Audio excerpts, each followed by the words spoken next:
Okay, motion. Motion to accept the September the 3rd special meeting is presented. Second. Second by Faith. Mike, Yes. Bonnie, Yes. Brad, Yes. Faith, Yes. Rob, Yes. Jennifer. Yes. All right, approval meeting for September the 8th. Motion. And the second. I'll second. Second by Jennifer. Ms. Brenda? Bonnie, Yes. Mike, Yes. Brad, Yes. Faith, Yes. Jennifer, Yes. Rob. Yes. All right. And then our, all right, presentations, we are going to do a proclamation for childhood cancer.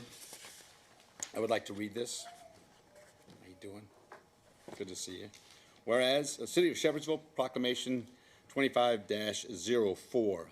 Whereas, childhood cancer is the #1 cause of death by disease in children, and Kentucky ranks 4th in the nation for childhood cancer diagnosis, with childhood cancer rate 7.2 higher than the national average. And whereas on average 1 in 285 children and teens, approximately 43 per day in the United States, will be diagnosed with cancer before their 20th birthday. And whereas any given time, approximately 40,000 children in the United States are undergoing active treatment for cancer. And whereas the average child cancer diagnosis is just 6 years old, compared to 66 years of adult cancer diagnosis. And whereas 2/3 of childhood cancer patients will experience chronic health conditions as a result of the toxicity of their treatment, with 1/4 of these conditions being classified as severe to life-threatening. And whereas Kentucky has emerged as a leader in the fight against childhood cancer, raising awareness and funds for research through Kentucky Pediatric Cancer Research Trust Fund. And whereas hundreds of nonprofit organizations at both local and national levels are providing invaluable educational, emotional, and financial support to children with cancer and their families. And whereas researchers, healthcare professionals are tirelessly dedicating their expertise to treating and curing children with cancer, yet too many children continue to be affected by this devastating disease, highlighting the urgent need for increased awareness and research to find a cure. And whereas multiple families in Shepherdsville, Kentucky are affected by childhood cancer, and our community has shown tremendous support through donation drives for items needed by families at Norton Children's Hospital and Cincinnati Children's Hospital. And whereas in 2025, Mayor Jose Cabero has the opportunity to recognize Childhood Cancer Awareness Month at a city council meeting. Now, therefore, I, Jose Cabero, Mayor of the City of Shepherdsville, do hereby proclaim September 22nd, 2025 as Childhood Cancer Awareness Day in Shepherdsville, Kentucky. I encourage all residents to observe Childhood Cancer Awareness Day by wearing gold, and supporting this cause profoundly impacts numerous families in our community. All I can challenge you is, we got a whole week. Let's wear that color. In witness of, I here to set my hand and cause on the seal of the City of Shepherdsville to be affixed September 22nd, 2025. And I want to tell you, we have a lot of things that we're always going to discuss. This is one that's just troubling. It's challenging, but you know what? We do things together, we'll get something accomplished on this. So, all right, for this, I want to make sure. A round of applause for you all and the awareness. All right, thank you for bringing it to our attention. And I have 3 of them for you.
Took a minute. One thing I want to make sure we add to this, first of all, that's just a lot. I'm really glad that we got a chance to make this awareness. Again, we appreciate everybody remembering this week. There's probably families affected by this. Make sure that you at least wear that color. Thank you. Also, we had a bid on our heating and air, our air conditioner units, and we had, I think we had 4. Is that right? I can't remember the exact number. I was looking through it. Yeah, we actually picked Hadley Electric. They're a local company. They do a lot with us. Yep. And we just wanted to let you all know that it was close in price, but we always would try to support our local businesses. And Hadley Electric has done a really good job for us. We're very proud of the work they do for us, working on our baseball fields and other projects we have. So we appreciate them. We want you all to know that as well. All right, before we start old business, this one here, we're going to have the second reading on our ordinances. And one of the things that the city has tried to do with this council, we've worked a lot. We've improved a lot of how we actually run our business. This council has worked diligently on a lot of our planning and zoning and our annexation piece, but also when it comes to our budget. So as a commitment to the city, we have, quite frankly, over the years, not really amended our budgets like we're supposed to, done the kind of things we want to do. So we've been transparent over the last 2 years and almost 9 months of showing them all of the reports, all the accounts, and all the money that's being spent on the $30 million. So we're very happy to tell you that we're having our second reading on 3 amendments, but we're also going to make sure that you know we were in the city itself, because of our growth, we were $2.5 million over our projected revenue piece. On the expense side of it, we were $2.5 million less. So the city and departments and all of the people that work in this city have done a great job with that. I mean, the council gets to see this every month, and we appreciate their feedback. The biggest piece in this, as we move forward, we need to make sure that we always let the council know when we are going to go over a budget item. So what we did is at the end of this fiscal year we just had, we are amending the budget to give you the actual numbers today, but the council is going to get an itemized list of any line item that was over in last year's budget and a detail of that piece. All right? And we have, in this meeting, we want to make sure that you all know, because of the success of these accounts, there are still obligations that we have to every line in our budget. And in that, we had 9 lines out of about 50 lines that were actually over in their budget. And we want to explain that to not only you, but to specifically this council. Of those 9, 3 were in the fire department, of payroll and some other expenses. That money was over. We have not received FEMA money for the flooding back in April, if you remember that. All right? We went to LJ, and I want to thank the fire department for all they did in all areas, but specifically in LJ, where they spent a lot of time. We used vital sources that we normally would use here. We used down there, and that cost us, obviously, our daily operation. We wanted you to know 3 of those 9 are there. One of them is in the council budget. It's a general liability for you all. Don't expect you to know what that is. We're always trying to figure exactly what that number is in our budget, but that number was actually over. So that's the 4th one. The 5th one on the 9 items that were listed there is actually our $30 million and what we spend on the money we borrowed to fix the aquatic center.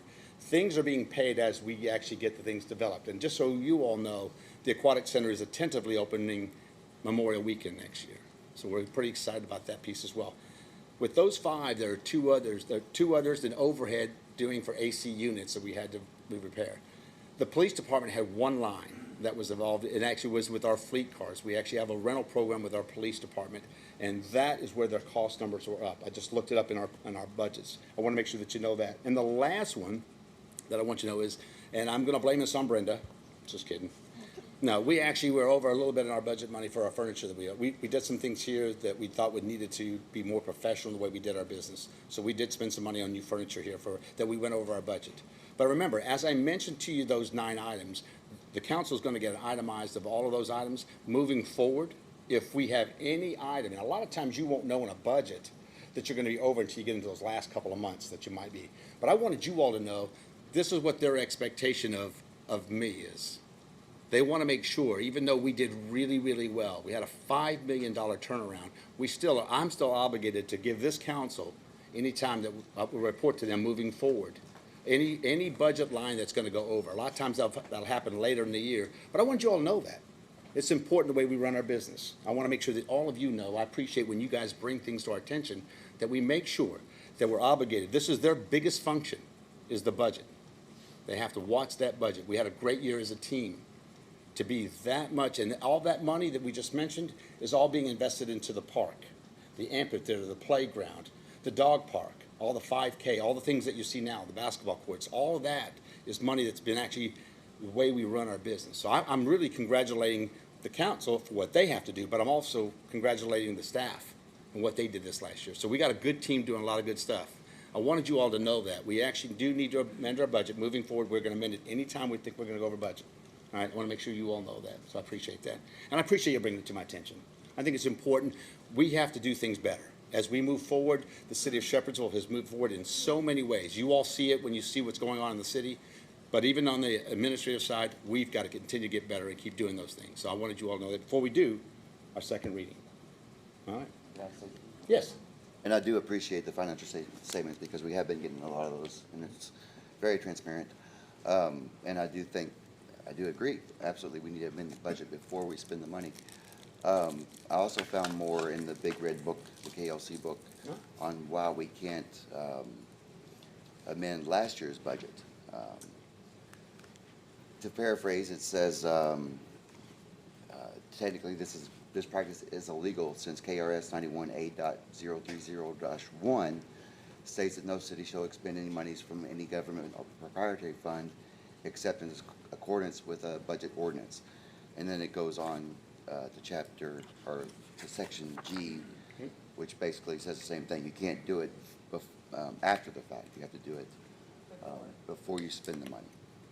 Okay. So I will tell you, I reached out to J.D. Cheney, and he mentioned that we can amend our budget after we've gone through the year. I got that person from him. You can call him. You can reach out to him. You can't legally amend your budget after it's over with. Now, what we're going to, as we mentioned, the city has to do better. We're going to continue to always make sure if there's any line item that we think, and we got a fire department that's going to get an expenditure for the fire truck. You will get that the next 30, 60 days. We'll get it to you, make sure that you see it, make sure that you know that we have to get that amended because we're going to have to make additional funds available when we have them. But we're going to do that. That's the only thing we got coming out here. The Saddle Club thing has not worked out, so we're not going to be going to you guys about that. That has fallen through. So when we do have that project, well, we'd like it to, but a little too much demanding on nuts and bolts. But I could be more than glad to explain it to you. But more importantly, I think that what the city has been trying to do is we've been really trying to get better every year of what the city hasn't done. The progress that we've made in the 2 years and 9 months has been substantial on the way we do finances altogether. You can see that. We're doing all the things that we're doing in the public. We didn't raise one tax. As a matter of fact, the last round, we lowered two of the taxes for the citizens of Shepherdsville. So we want to make sure that you know we take this seriously, and I take what you say seriously, Rob. I really do appreciate it, but I did reach out to J.D. King. He told me, this is the president of KLC, who actually is our partner in all this, said that we can do that. So we can look into that, but I think at this point, I mean, if we have to, I just think when we look at what we've tried to explain on the lines, and I will get detailed information for all of you on those 9 items. No problem, I'll have it for you. But I think it's important for you all to know is we need to make sure we continue moving forward instead of going backwards. And in this case, like I said. Yeah, oh no, I agree. We should be definitely going forward and doing the right thing. Okay. Subsection G also says that, like, we, as a council, can be sued to recover funds and use of benefit of the city, and that's KRS 92.340. Huh? So, We're bonded, though. Say that again? We're bonded, aren't we? Yeah. yeah. Well, I appreciate the insight. I think more importantly, you're going to continue to see the city continue to do the great things that we're doing. I think it's important for us to make sure we're going to keep getting better. I'll make sure from an administration standpoint, you're going to keep seeing it. Again, we don't have anything out there right now that we know we know the fire truck is going to be an issue for us. But outside that. Another employee for Samantha, and then. Well, that's why we brought that up. So again, that's a great point. Bringing that up is because when Brad and I discussed a lot about this, we did actually bring that up to make sure that we came to you. We're not changing anything budgetary-wise. We're just moving that employee into that position. We need him more on that side than we need Public Works. That's why that's why he had 0 down in that staffing. We put one that we're asking you to vote for that. That's in the reading today. So again, we're going to make sure that any time we add another employee, it's a budgetary issue. We're going to come to you. Even if we have the money, I think it's important we come to you guys first on this. So again, some of the things that we're putting into place. The nice thing about this is what you hear us talking about up here, we're still doing the work that we're doing. And you can already talk about our finances. We're going to continue to work hard to do the right things for you guys. Because a lot of things are coming to Shepherdsville. and we want you all to know that. So with that said, Rob, thank you. Jennifer, I think what it is before it's done, we have to vote on that. No. That comes to council for a vote. That's what- It's gonna go over the budget. absolutely, absolutely. Yep, and that's what we're gonna do. The only one we have right now that we foresee is the fire department. Because I think everybody else is gonna be within their budgets. But if something does come up, it'll come to you, all right? Well, Ms. Catherine? the position that Samantha's looking for, it has a 0 now, right? It is? Or, Yes. yeah, so Yeah, we have to, you gotta, if you look at your agenda today, you got a first reading on that to discuss that with us. We'll Yeah. discuss that. I appreciate it, Rob. All right, Ms. Catherine? 7.1, 025-031.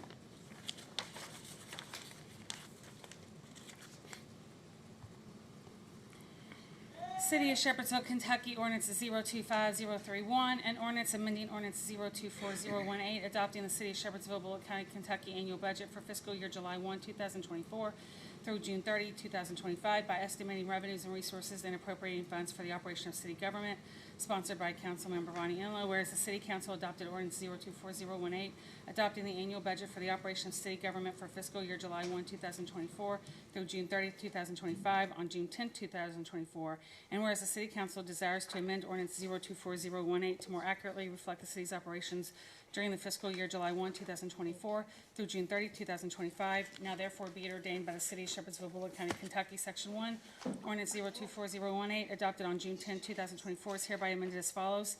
Section 2, Section 1 is hereby amended as follows. Resources available, general fund transferred in ARPA and bonds remain the same at $17,702,500. Funds carried forward remain the same at $2,302,211.63. Total funds carried forward remain the same at $19,004,711.63. Total funds carried over for MAP LGE8 remain the same at $97,000. Estimated revenue, occupational tax, deleted $17,800,000, added $17,969,669.61. Property tax, deleted $3,330,000, added $3,634,040.71. Insurance tax, deleted $1,600,000, added $1,789,811.40. Other taxes, deleted $287,000, added $400,649.30. Franchise tax, deleted $97,300, added $134,879.85. State incentive pay, deleted $394,239, added $532,110.03. Business licenses, deleted $110,000, added $152,900. Inspection, building permits, and plan review, deleted $36,000, added $298,782.43. Liquor licenses, deleted $22,000, added $23,291.66. Police court warrants reports, deleted $17,263, added $32,885.41. Administrative services, deleted $102,000, added $111,060.20. Restricted revenue, deleted $1,300,000, added $1,462,261.34. Miscellaneous revenue, deleted $166,121.78, added $798,831 and added $798,831.29. Interest earned, deleted $1,210,000, added $1,661,822.46. Municipal road aid, deleted $252,550, added $264,960.05. Total estimated revenue, general fund, deleted $26,471,923.78, added $29,002,995.69. Total estimated revenues for MAP LG, I think that's MAP. Deleted $252,000, no, that's municipal road aid. Deleted $252,550, added $264,960.05. Total resources available for appropriations, under general fund, $48,007,707.32. Under MAP LGA, deleted $349,550, added $361,960.05. Appropriations, total payroll expenses, deleted $1,162,649.28, added $1,098,307.41. Total employee expenses, deleted $253,710, added $204,007.28. Total department operating expenses, deleted $1,665,672, added $1,487,188.51. Total facilities and equipment expenses, deleted $66,000, added $84,941.83. Total contractor fees, deleted $452,800, added $420,438.72. Total capital expenses, deleted $2,847,500.04, added $770,823.08.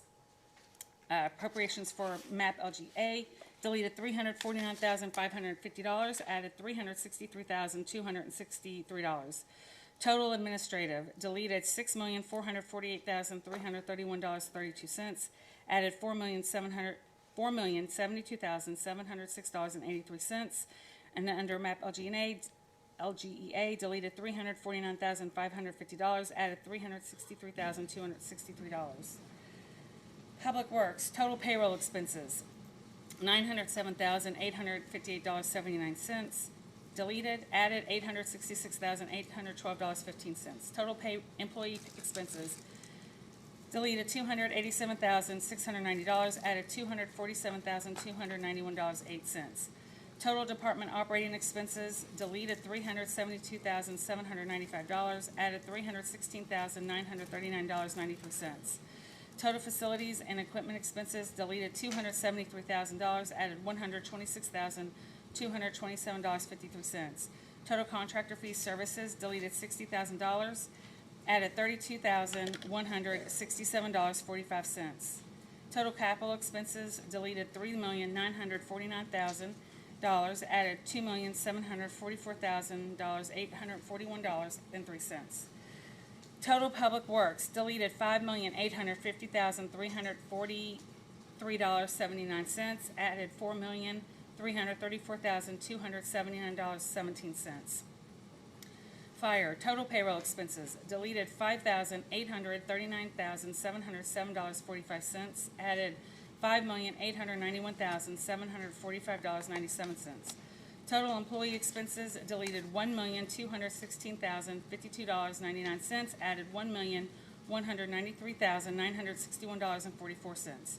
Total department operating expenses, deleted $377,115.31, added $318,745.07. Total facilities and equipment expenses, deleted $357,000, added $339,573.84. Total contractor fees services, deleted $81,500, added $97,023.65. Total capital expenses, deleted $871,804.87, added $931,652.79. Total for fire department, deleted $8,743,180.61, added $8,772,702.76. Police, total payroll expenses, deleted $5,566,980.96, added $5,208,437.54. Total employee expenses, deleted $957,236.29, added $932,028.48. Total department operating expenses, deleted $505,290.81, added $456,528.54. Total facilities, equipment, and expenses, deleted $267,250, added $240,199.32. Total contractor fees services, deleted $21,000, added $16,150.50. Total capital expenses, deleted $462,680, added $485,635.26. Total police department, deleted $7,780,438.06, added $7,338,979.64. Council, Total payroll expenses, deleted $90,347.40. Added $89,775.15. Total employee expenses, deleted $64,085. Added $40,921.82. Total department operating expenses, deleted $27,470. Added $31,186.66. Total council, deleted $181,902.40. Added $161,883.63. City and park capital expansion, total department operating expenses, deleted $2,500. Added $2,138. Total contractor fees services, deleted $4 million. Added $39,760.50. Total capital expenses, deleted $10,500,000, added $14,064,106.97. Total for city and park capital expansion, deleted $14,502,500, added $14,106,005.47. Overhead, total payroll expenses, blank. Total employee expenses, deleted $19,000, added $5,268. Total department operating expenses, deleted $39,000, added $49,231.78. Total facilities and equipment expenses, deleted $603,000, added $595,557.47. Total contractor fees services, deleted $264,500, added $336,428.40. Total capital expenses, deleted $140,000, added $21,555.82. Total overhead, deleted $1,065,500, added $1,008,041.47. Total appropriations, deleted $44,572,196.18. Added $39,794,598.97. Deleted, under the MAP LGEA, $349,550. Added $363,263. Excess of resources over under appropriations, deleted $904,439.23. Added $8,213,108.35. Estimated fund balance to be carried forward to fiscal year 2025-2026. Deleted $904,439.23. Added $8,213,108.35. Section 3, the provisions of this ordinance are hereby declared severable, and if any section, clause, line, paragraph, or part of this ordinance shall for any reason be declared invalid or unconstitutional, the same shall not affect the validity of the remainder of this ordinance. Section 4, all prior ordinances or parts of any prior ordinance in conflict herewith are hereby repealed. Section 5, this ordinance is adopted in accordance with KRS 83A.060, and that it was introduced and given first reading on September 8, 2025, and given second reading on September 22, 2025, and it shall be in full force and effect upon publication pursuant to KRS Chapter 424. All right, you all thought that the next part is exciting. That was exciting. Two more of these. And this is the long one. So, but I will tell you for the public, I just talked to Brendan, we're gonna make sure that we put it on our website so you can actually see our budget, see what we spend. I want you to see the work that's being done. I want you to see the work that's being done by everybody in this city to not only build the things that we're building, but to manage that money. But I think it's important that you see how all this is being transpired. I think that we want to be transparent with you, we want to be transparent with the council, but we want you all to know how we're spending money. Okay, so thank you, Ms. Catherine. Motion. All right, Ms. Brenda. I mean, Ms. Brenda. I got Bonnie. You know who I am? I know who you are. I was trying to talk to Brent. I went this way first. All right. Need a second? I'll second. All right. Red? Bonnie, Yes. Mike, I got a question. Yes, sir. Since we cannot amend a previous budget, is that correct? We were told by We cannot amend a previous budget. J.D. Cheney told me on the phone yesterday that we have the entitlement to actually do it. He says cities do it. They actually amend their budget afterwards. Then Because why does that say? he read that, but I also mentioned that's the interpretation is, and when we had our last meeting, that we actually discussed this, that we had the ability to actually amend that budget. We don't want to leave it as it is.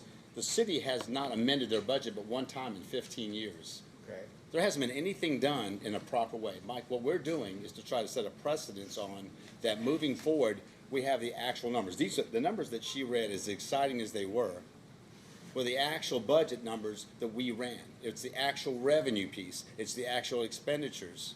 So that's the reason why we're doing it. So we're setting the record straight of what's in there. Now, what we're doing moving forward, as we mentioned about the fire truck, we only anticipate that one. Moving forward, we're gonna make sure that process is being handled properly. Right. We haven't done that. I mean, there's not anything in any of the history of the city of Shepherdsville that I know of, except for one time that I was told that we actually amended the budget properly. So what we're doing, and when I called JD last week, the president of KLC, he said, you can, as a municipality, you can amend the budget to make sure that it's at least correct. If you cannot change what happened, you need to have at least documented that that was your actual budget. Right. I mean, why would why would you leave it like it is? That's not the right budget. We're giving you today, everybody in the audience, and including all of you, the number that it actually is. And as we've committed to all of you already, moving forward, if there's any inclination or there's any, we see any observation of there may be a budget going over, and you won't notice it until about 2/3 or 3/4 through your budget that you may see an account go over, we're gonna come to you and go, we anticipate that there's gonna be some, this is what we need to do, and we're bringing it to you. That's something the city has never done. I can see it Okay. moving forward to correct a Yeah. mistake or Uh-huh. to correct, but the information that's in all this, So the KLC, who's a lawyer. as long as it is just affecting either the revenue or the expenses, if it changes Huh? the carryover or whatever, that's in the current budget, and we can make an adjustment there, so, I was informed by the president of KLC last week okay. that we can't, and he said, why would you leave it as it is? That's not our real numbers. Why would we do that? I'm just asking you as a simple question, why would we not want to at least adjust it to the numbers they were? Why would you not Because- balance your checkbook correctly? Yeah, that's what we It's do. not balancing Yeah. a checkbook. Yeah. Yes, it is. It's not a it's checkbook, not it's a a budget. Checkbook is actuals and the budget is, Is, All right. So we- Expected we- amounts. we- Yeah. We've made these conversations already known. All we're trying to do at this point, moving forward, we said what the process was gonna be. We're just giving everybody the actual numbers for the budget, Mike. I hope that helps, but like I said, I've actually reached out to JD Cheney on that to make sure he knows. We just want our numbers to be right. So the numbers that we just read off in our general fund are the correct numbers for the year. And all we're asking to do is amend them so that at least we have documentation in the city of what those numbers are. Does that help any at all, Mike? I mean, I'd be more than glad. You can call JD or I can call JD tomorrow. I just think there's a much simpler way of providing the information without having to go through a line-by-line reading. I don't know what that is, Mike, but I'm more than glad to look, I'll be more than glad to look at it. Well, every line changed, that, or almost every line changed, that's why we For the went better, through for the better. the line by line. You can amend the budget at this point. I think the concern is for the lines that go over, and I don't know if it's because it just got missed. I don't know if it was because we had a changeover in the finance director. I don't know if it was just a misunderstanding, but I think the concern is that for lines, each line in the ordinance, not just that total number, but each line that goes over, it's supposed to come to you all Yeah. beforehand. That does not prevent you guys from amending it now. That does not prevent, the fact that that was not done does not prevent Okay. that from happening now, Yeah. from you all being able to do that. And I think what the mayor is saying, and this is something that you guys, when you guys get these monthlies or whatever you guys get, you guys can compare. You got 'Cause line I by don't get line the on it. monthlies, so I cannot at all help you all on this. But I think what the mayor is saying is that moving forward, he is going to try to catch that and make sure that it's done beforehand, not after. That's good. And I don't know that, I have no idea, because I don't do any of that, so I don't know if sometimes there still could be an issue where it went over without someone catching it at first. I have no idea, I don't do that numbers, but I think that's the concern, Mike. You all can amend it moving forward. You all are going to amend this during the year if need be, During the, Yep. during the year if need be. But you can still do this today. I don't know if this is helpful or not, but from what I remember from like our KLC orientations was he warned us against doing cleanup ordinances at the end of the year as much as possible. It wasn't that you couldn't do them, but he kind of warned us against doing that. You know, it's better to amend those things as they happen, especially if you go over. And that's our commitment from our side. We're gonna make sure that, like I said, moving into this year, Well, anytime the things come up. And I think, you know, I looked at the June budgets, and I think there may have been one item that was over, and it was pretty easily explainable. So all the ones that did go over went over sometime in June. Now, all of this happened in the So last we wouldn't month. have known that anyway until the fiscal Right. budget cycle closed. But it's kind of like a government thing, like, all, not just a city, but like state, federal, like, seems like once a year, one party or the other is threatening to shut down the government because they won't raise the debt ceiling. And it's the same principle as a city. So, It's a line by line, and obviously, but the finances on all of this, and again, I take no light to the. And I get what you're saying. I totally agree. And we had a conversation about this, and, you know, about, you know, if we can forecast when things are gonna go over for whatever reason, like the fire department had salary issues due to the flooding down, you know. So, you know, we weren't sure if that was gonna cause a physical we impact or don't control not. rent. That probably wasn't apparent until June. You know, and Well, I'm sure I'm going to abstain, and I'm sure that will go to whatever majority the Okay. council Okay, decides on. that's fine. And I'm fine with that, so. Brad? well, hang on a second, would it help if we tabled this for now and got more information? No, or- let's just get it out of the way. Okay. I mean, I just kinda thought that all these figures could have been presented to us, and You the get 'em bottom every- line is, here's the dollar change. And now we amend the current budget to reflect that, and off. So in the literal expense, you get every month, you got these reports. Okay. yeah, and And that's, you at that point would have reviewed those and said, I'm gonna make an ordinance to do that. that's kind of where I'm at. We do have the expenditures, we do see all that. So to change the budget, like, I wish I could go back in time and change my budget to invest more in Tesla. But that has nothing to do with. It doesn't do it doesn't. anything. Again, but right now, go ahead. No, all I was gonna say too is that if you look at it, we as a city, we were behind on audits, behind all of our administrative piece. For us to take the steps we're taking, we're moving in the right direction on the way that we handle our processes. For the fact that you get all the information you get, and just, I know that you all know this, because we've said this in several meetings, they get monthly reports of every line. They get their bank statements, they know exactly what we have in the bank, and they also get a line by line of the 30 million that we borrowed, which is very important. So we want to make sure that all of you know that moving forward, if we have any of these, again, we had some lines that were over. The biggest thing that we want to make sure is that in that process of our finances this last year, we wanted to make them accurate. They were great numbers.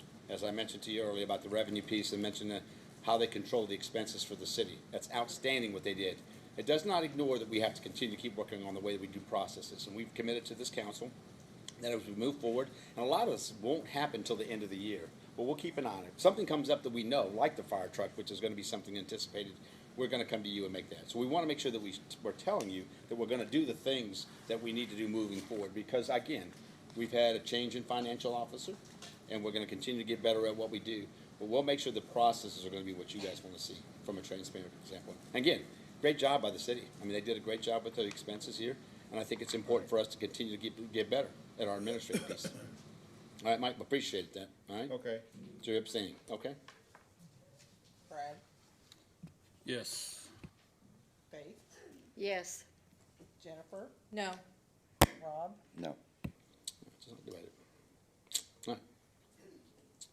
All right. Thank you, council. All right. Miss Catherine, 025-032. You gotta get some more exciting numbers. City of Shepherdsville, Kentucky, ordinance 025032, an ordinance amending ordinance 024020, adopting the City of Shepherdsville, Bullitt County, Kentucky sewer operation and maintenance budget for the fiscal year July 1, 2024 through June 30, 2025, by estimating the revenues and resources and appropriating funds for the operation of the sewer department, sponsored by Councilmember Bonnie Enlow, Whereas the City Council adopted Ordinance 024020, adopting the annual sewer operation and maintenance budget for fiscal year July 1, 2024 through June 30, 2025 on June 10, 2024, and whereas the City Council desires to amend Ordinance 024020 to more accurately reflect the city's operations during the fiscal year July 1, 2024 through June 30, 2025, now therefore be it ordained by the City of Shepherdsville, Bullitt County, Kentucky, Section 1. Ordinance 024020, adopted on June 10, 2024, is hereby amended as follows. Section 2, Section 1 is hereby amended as follows. Resources available. Fund balance carried forward from fiscal year 2023-2024 remain the same at $2,420,961.84. Estimated revenue. Sewer revenue, LWC, deleted $3,776,937.50. Added $3,821,044.31. Sewer revenue, Mount Washington Sewer, deleted $30,571. Added $27,595.81. Jim Beam payment, deleted $2,800,000. Added $1,948,552.87. Sewer capacity fee, deleted $50,000. Added $492,651. Sewer connections tap-on, deleted $120,000. Added $1,429,434. Sewer connections interceptor, deleted $5,000, added $3,000. Residential community sludge, deleted $15,000, added negative $689.70. Interest income, deleted $100,000, added $316,328.26. Miscellaneous revenue, deleted $37,000, added negative $1,018.14. Total estimated revenues, deleted $6,934,508.50. Added $8,036,898.41. Total resources available for appropriations, deleted $9,355,470.34. Added $10,457,860.25. Appropriations, total payroll expenses, deleted $1,517,696.21. Added $1,341,792.39. Total employee expenses, deleted $361,266. Added $245,526.29. Total department operating expenses, deleted $979,080. Added $907,328.80. Total facilities and equipment expenses, deleted $1,343,500.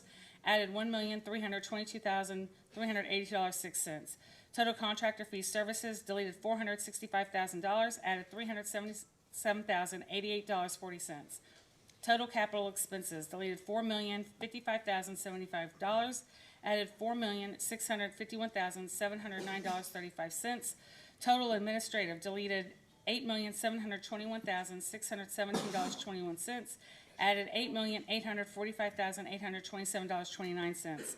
Excess of resources over appropriations placed in reserves, deleted $633,000, added $0. Total appropriations, deleted $9,354,617.21, added $8,845,827.29.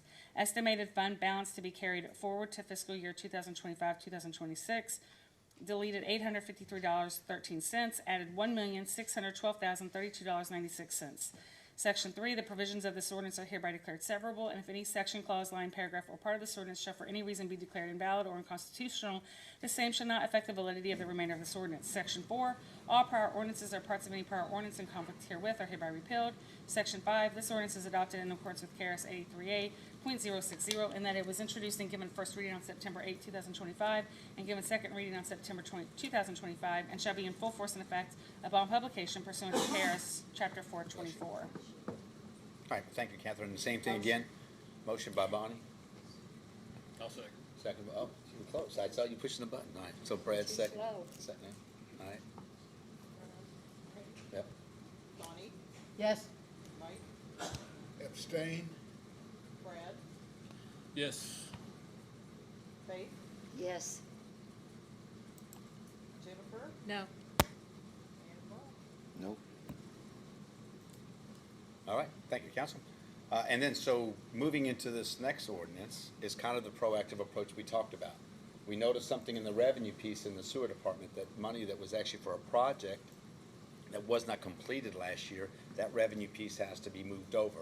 So we're amending the revenue piece for the sewer department so that you see it. That's part of the stormwater line, part of the project. That money has been delayed because of the permits that you were asking about, Rob. Right, that was delayed, so that reason why that money didn't get actually utilized. So we're moving that over. So that's the the last ordinance, and this was not too bad either. And then we'll move on. Ms. Catherine? City of Shepherdsville, Kentucky, ordinance number 025033, and ordinance amending ordinance 025011, adopting the City of Shepherdsville, Bullitt County, Kentucky sewer operation and maintenance budget for the fiscal year July 1, 2025 through June 30, 2026, by estimating the revenues and resources and appropriating funds for the operation of the sewer department, sponsored by Councilmember Bonnie Enlow. Whereas the City Council adopted ordinance 025011, adopting the annual sewer operation and maintenance budget for fiscal year July 1, 2025 through June 30, 2026 on June 9, 2025, and whereas the City Council desires to amend ordinance 025011 to more accurately reflect the city's operations during the fiscal year July 1, 2025 through June 30, 2026, now therefore be ordained by the City of Shepherdsville, Bullitt County, Kentucky, Section 1. Ordinance 025011, adopted on June 9, 2025, is hereby amended as follows. Section 2. Section 1 is hereby amended as follows.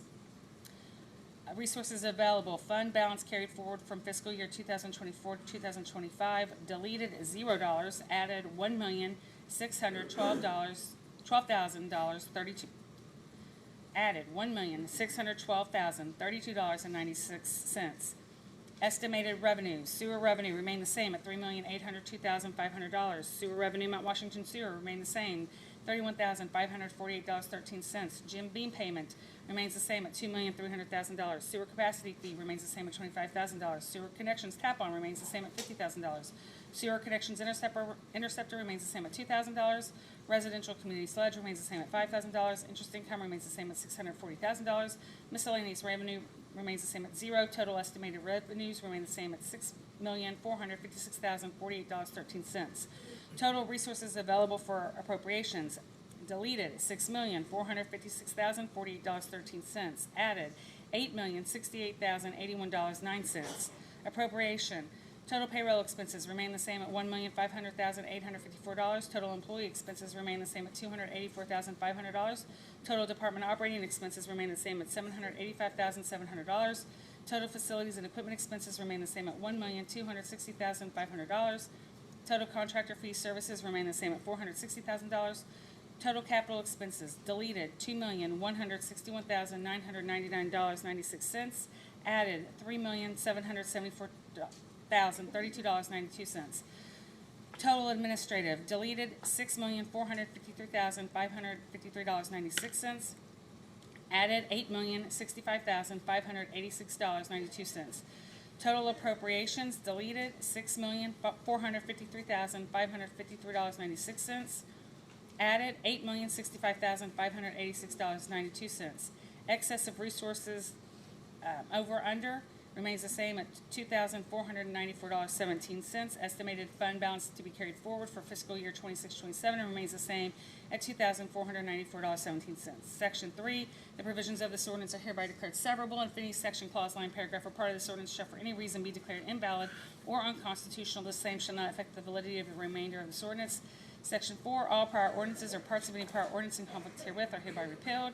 Section 5, this ordinance is adopted in accordance with KRS 83A.060 in that it was introduced and given first reading on September 8, 2025, and given second reading on September 22, 2025, and shall be in full force and effect upon publication pursuant to KRS Chapter 424. All right, Catherine, thank you again.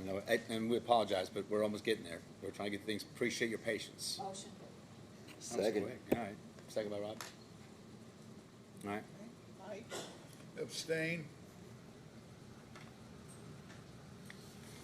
Bonnie, Yes. Rob, Yes. Brad, Yes. Faith, Yes. and Jennifer. Yes. Thank you, Council. Appreciate I have that. a quick question about Yep. Since the rollover from last year's general fund is different than what was anticipated when we did the budgets, are we? Oh, it's on general or sewer? The general fund. Okay. Because when we just did the amendment to that. Uh-huh. So the amount that's carried over is different. Because it's more- the $30 million. So are we gonna amend that budget? Cause we just amended Yes. this year's sewer. Yes, we're gonna, we just discussed that last, Okay. before I went on vacation, because I just need to make sure, because it's a moving target with the money I know, spent. cause it's a bigger one. Well, and also, just so you all know, part of the whole transition with the 30 million, not to get into the weeds here, but for you all to know, as we purchase things, we get credit back from the vendors that we're working with, so we get discounts. The government can buy things less expensive than vendors can, because that helps us to saving the taxpayer money when we're building things like the aquatic center, amphitheater, and playground. So all of that has to be, it's kind of a financial maze, but it does change how the numbers are, but that's what she's asking about, yes. Okay. We'll have to make sure we show exactly where that money's gonna be spent. So we'll Sounds be- good, thank you. Yep, you're welcome. All right, so with that said, Ms. Brenda, we got a motion? You got a motion? Yep, so we're good with that, right? Yeah, we are. All right. Yep, no, good. All right, so the next thing, I'm gonna have Catherine do this, but I wanna make sure, the next reading we have is 025034. Does not change the annexation piece, but I'll let you do the explanation, as far as the technical part. Okay, so, essentially, the text, the wording in the ordinance did not match the, legal description. So, to clarify, because at some point, the state hasn't asked yet, but usually they will. So, we're just gonna try to beat them to the punch and clarify so that it all matches. So it's literally just a technical typographical amendment. Any- Yeah. This is for the, annexation, For the, down 61 for Field of Grace. Oh, okay, yeah, Yes. I know. Yes, so any questions as to, No. So I wasn't here for that meeting, should I vote on this? oh, so you didn't vote on the, No, that was during our budget, budgets. well, it doesn't change anything, so you're really just voting on whether you're okay making those technical changes, so you can vote. It doesn't change the Status, substance. doesn't change the status of that annexation piece. It just, what it does is for them, just changes, make sure the wording is right. I just thought I'd check, thank you. You're You're welcome. Any other questions? Okay, City of Shepherdsville, Kentucky, ordinance number 025034, an ordinance making technical corrections to ordinance 025008 with respect to the total acreage of the territory annexed by the City of Shepherdsville on June 9, 2025, sponsored by Councilmember Brad Whitaker. Summary, Section 1 sets forth that ordinance 025008 is amended to make technical corrections so that the text of the ordinance is consistent with that of the licensed professional land surveyor's legal metes and bounds description that was in and on exhibits attached and incorporated by reference therein. Section 2 sets forth that the technical corrections to the acreage and parcel identification number of the territory annexed. Section 3 sets forth the severability clause. Section 4 sets forth the repeal of prior ordinances in conflict with this ordinance. Section 5 sets forth the publication requirement. All right. This is I'll the first. motion. No, it's Oh. a first reading. Yeah, Oh, we just want, yeah, I thought we already read it. Okay. no, it's a first reading on that. No, Oh, wait. wait. Yeah. We already voted on that first. Yeah. Gotcha. But hey, I like her. I know, Right. I'm ready. All right. All right, Miss Emily. Let's get everybody up here and do your presentation first. What? Oh. Oh. Okay. So Brenda has kindly printed out the presentation for you all. We couldn't get it on both screens, so I'm gonna leave this one facing the Can audience. everybody see it? If there's any questions for the people in the back, I know we'd mentioned before, it may be hard to hear us back there. If you have any questions, we'll try to do our very best, Emily, so Sure, just yeah. do what we I can, will get as try to close to speak that. as loudly as possible. No, thank you. Closer too if you want to. Yeah. Okay. So you all should have packets of the presentation. I'll just make sure we're all on the same page when we go through it. But I'm Emily Vessels here on behalf of Mark 12 Ministries, and we also have Nathan Young, Perry Koch, and Rob Sarver here with Mark 12 Ministries, as well as some other, as you can see, folks with Mark 12 Ministries. And then Nathan Wright is with us. He has prepared the site plan that you will see today. He's with Mindell Scott, so if you have any questions about the site plan or drainage, he is your guy. So this was originally on the June Planning Commission meeting, and then it was tabled because there was not a site plan. Jeremy Kubak, as he said at the last city meeting, asked for the applicants to, prepare a site plan so they could visually see what the request was for. So they got with Mindell Scott, and Mindell Scott got with Dinsmore, and that's how we got roped into this presentation for the proposed zoning request. And the Mark 12 also partners, you'll see in the presentation, with several national organizations, And in Jefferson County, Dinsmore has had a lot of experience representing Isaiah House and transitional housing there, and Isaiah House is one of Mark 12's partners. So we're very familiar with transitional housing, the concerns and kind of misconceptions and stigmas that are associated with transitional housing. So we're here to answer those questions and kind of debunk those myths that you have heard or have been hearing about this proposed development. And then also on a personal note, my brother has struggled with addiction his entire life. He's been in and out of rehab programs. And so when they came to me, I was very excited about taking this on just because I've seen the importance of getting recovery, getting treatment, going through that recovery, and then also having a place after recovery for people to go and continue their treatments. Because as much as we'd like to, as family members, give them that support, you just can't, you're not going through it, you don't know what they're going through. So it's nice to see that Mark 12 is looking to put this type of resource in the community and bring that sort of community to those that need it, and to emphasize with this program, it's people that have already been through recovery. So they're not in active recovery, they've been through the program, and this is the transitional point where they can't go back to their housing that they were currently at due to other circumstances, or they just need additional time with that additional support with what this program would offer for them. So this proposed development would allow for this community to have that type of resource. I think it's something definitely needed in this county, and there's a lot of different places in Jefferson County that offer this, but to have to require people to look outside of their own community just seems unfair, and I think this fulfills a need that we're looking for here.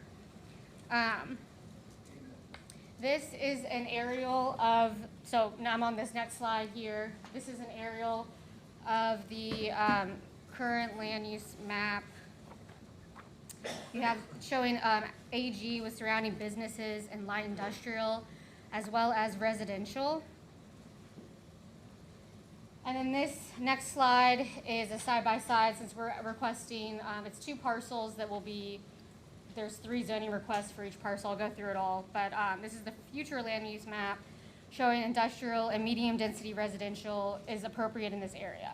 So this is a less intense use that's contemplated by the future land use map, and so it's a good transitional piece to put between the industrial and residential that is in this area. This next slide is sitting on Old Preston with the property on the left. You can see the property's condition. We're going to improve the current condition. It'll be have more curb appeal with the proposed development. And then this is the front of the property. This is where the program director's house will sit. You can see that kind of right back there. And there's several other structures. 2 of the structures that are garages, sheds will stay, but the others will be taken down and the property condition will be improved. This is just a little further down Old Preston Highway. You can see the existing vegetation adjacent to the property that will be maintained. And then this is sitting on 480. You can see this gravel drive there. That's where the drive to the thrift store will be. Again, you can see significant vegetation on 480 where this property is already existing. So it'll be maintaining that vegetation you can see on the property on the right. Already naturally creating a significant buffer to those adjoining property owners. And then here is a view on Cedar Grove Road with Cedar Street. I know Jeremy mentioned this at the last meeting, but we were having some kind of back and forth with, originally we had Cedar Street closed, then we heard comments that they'd like it open. So based on those comments, we have continued that connection, and you'll see that on the revised plan that we're showing tonight. And then this is Hackberry Lane, another connection that you'll see on the site plan.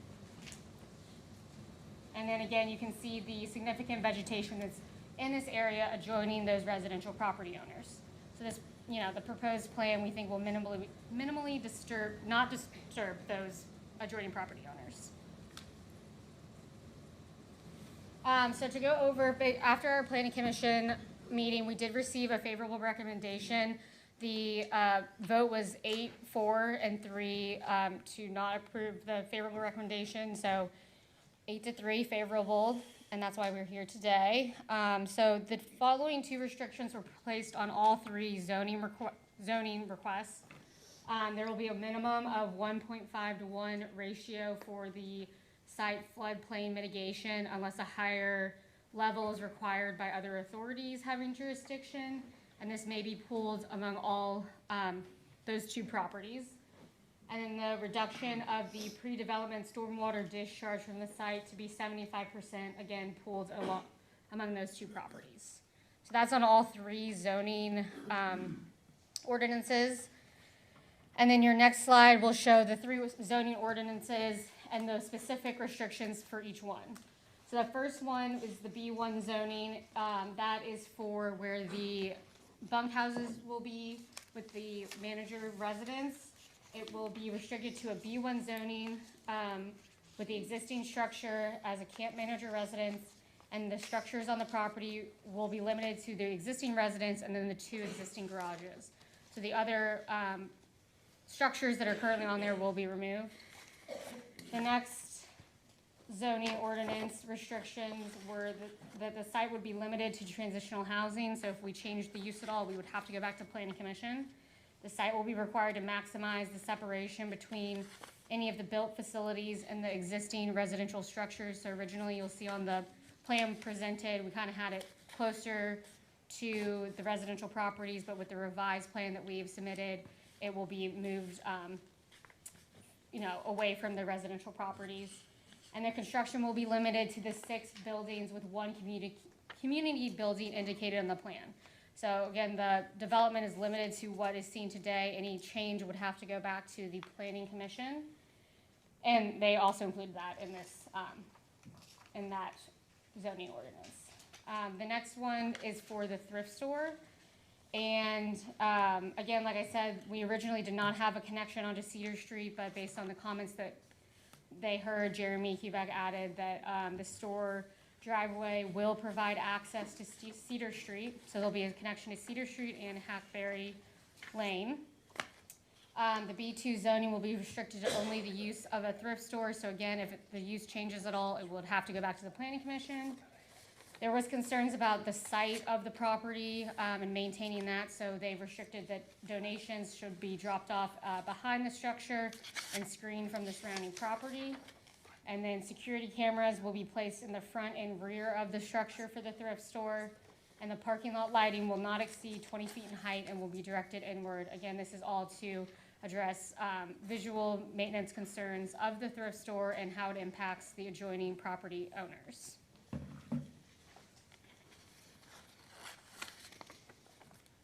This is just an aerial view of the rendering of the site plan. You can see the two connections onto Hackberry and Cedar Street with the thrift store on Charles Hamilton Way. And then over here on the left, you see the connection on Old Preston Highway. That structure there, the front, is the existing residential building that will be improved for the director to live there. Those two structures next to it will be the existing garages that will remain. And then they have the detention basin, and they've moved the parking next to the detention basin and then moved those 6 bunkhouses and community facility away from the residential property. So there'll be significant buffering, not only in, physical location, but also with the vegetation provided, already existing and to be provided. So this is a side-by-side of the previous plan and the current plan. The top plan is the previous plan. So you can see this is how we got 3 different zoning requests. That first section, that small section in the front, is for the manager's property. And then the next section is for the community facility and bunkhouses. And the next section is for the thrift store. So you can see at the top, we only had connection to Hackberry Lane. And you'll see at the bottom, we have connections to Hackberry Lane and Cedar Street. And then where the bunkhouses are, you can see that the parking was originally going to be adjacent to that those residential homes, and now they have moved it against the detention basin area, and that detention basin area has increased as well to address any flooding issues, but because there's a lot of existing structures on this property and it will be minimally improved, we don't think there's a lot of impervious surfaces that will need to be addressed to compensate for the flooding, but they have included that detention basin there. And then the bunkhouses were moved as well closer to the center of the property. But the front portion where the manager will live remains the same. So it's, the request is from AG to B1 for that first portion where the manager will live, AG to B1 where the bunkhouses will be, and then AG to B2 for the thrift store. So I'll start with the B2 zoning for the thrift store. This is just a zoomed in version so you can see the connection to Cedar Street and Hackberry Lane. The current thrift store will be moved to this location, so the current location will be closed. And, you know, this is a well-known thrift store. It'll be business to the area. This is the current thrift store. See, there's minimal parking, and I think this is on Preston. And then, yes, and then this is the rendering of the new thrift store.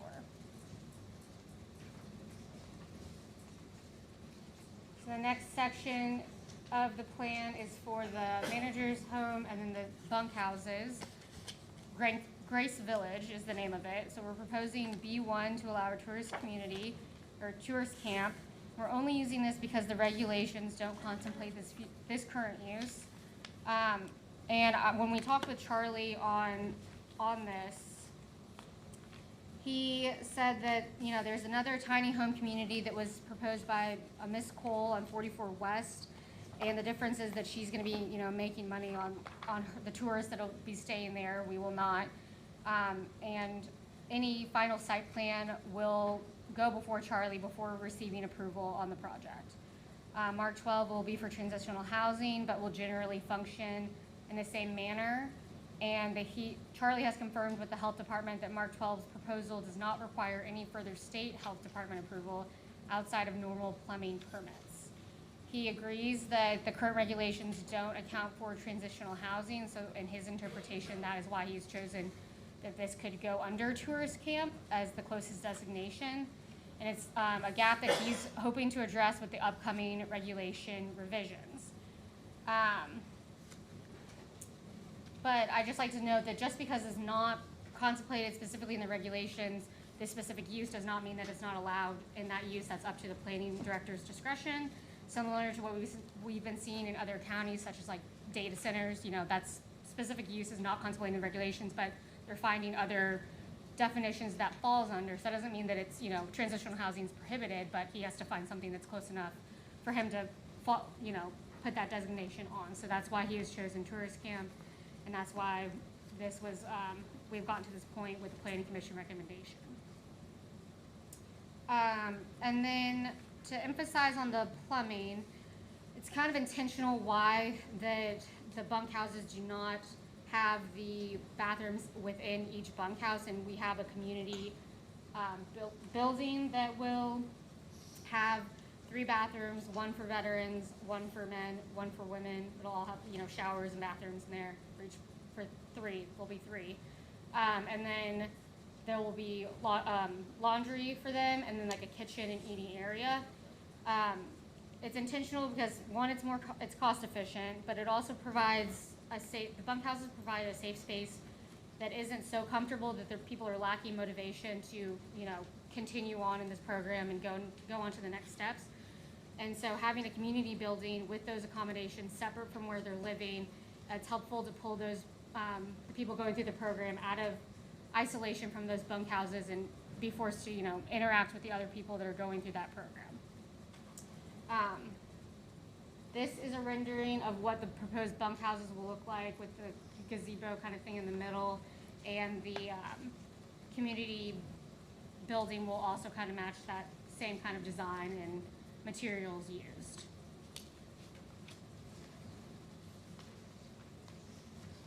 Emily, can I just clarify real quick? Yeah.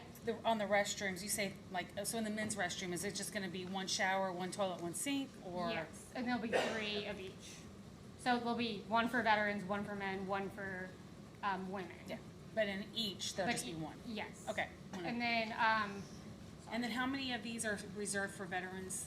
so there's 6 bunk houses total. 2 are reserved for veterans. If veterans are not occupying them, they will not be occupied by anyone. And then there's the 1 veteran bathroom. Okay, thank you.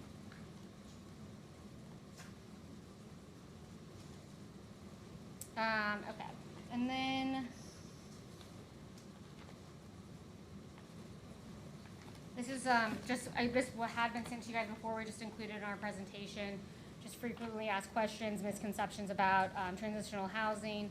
There will be a lot of security on the site. There's going to be fencing, as you guys know, with the regulations. If there's a commercial zoning against a residential property, there's a screening that's required. 6-foot chain link fence and, landscaping to provide screening. They will be providing a 6-foot privacy fence. And then they're also going to have cameras on site as well that the county sheriff will have access to. And then all bunkhouses will have key fobs, so there'll be timestamps for when people are entering and exiting the bunkhouses. Also included in some of the information I sent you prior to this meeting was the vetting process. So there's a intake process that each person has to go through before they are accepted into the program. They're doing background checks, drug testing. You can see on this frequently asked questions. There's 0 issues of crime that they've had. They're having their store located right next door. They're not concerned about crime in the area if they're going to put their store right next door. And then also included in the information I sent to you before was a letter of support from Isaiah House. Again, it's a nationally recognized organization that we're partnering with. They do a lot of work in Jefferson County, but for those that are in Bullitt County, they can utilize this program and send them to Mark 12 instead, to Grace Village. And then I also included another letter of support from the Kentucky Baptist Convention and Multipurpose Community Action Agency as well but I did not include that in the presentation. And then to go through the comprehensive plan, why not only is the use needed in this community, but why the Planning Commission was able to justify their favorable recommendation. It, meets the land use and character objective of the comprehensive plan, transportation and housing objectives, economy and resiliency objectives, and then after you get through those, you go through the checklist for the county-wide development criteria, meets environmental and compatibility and character,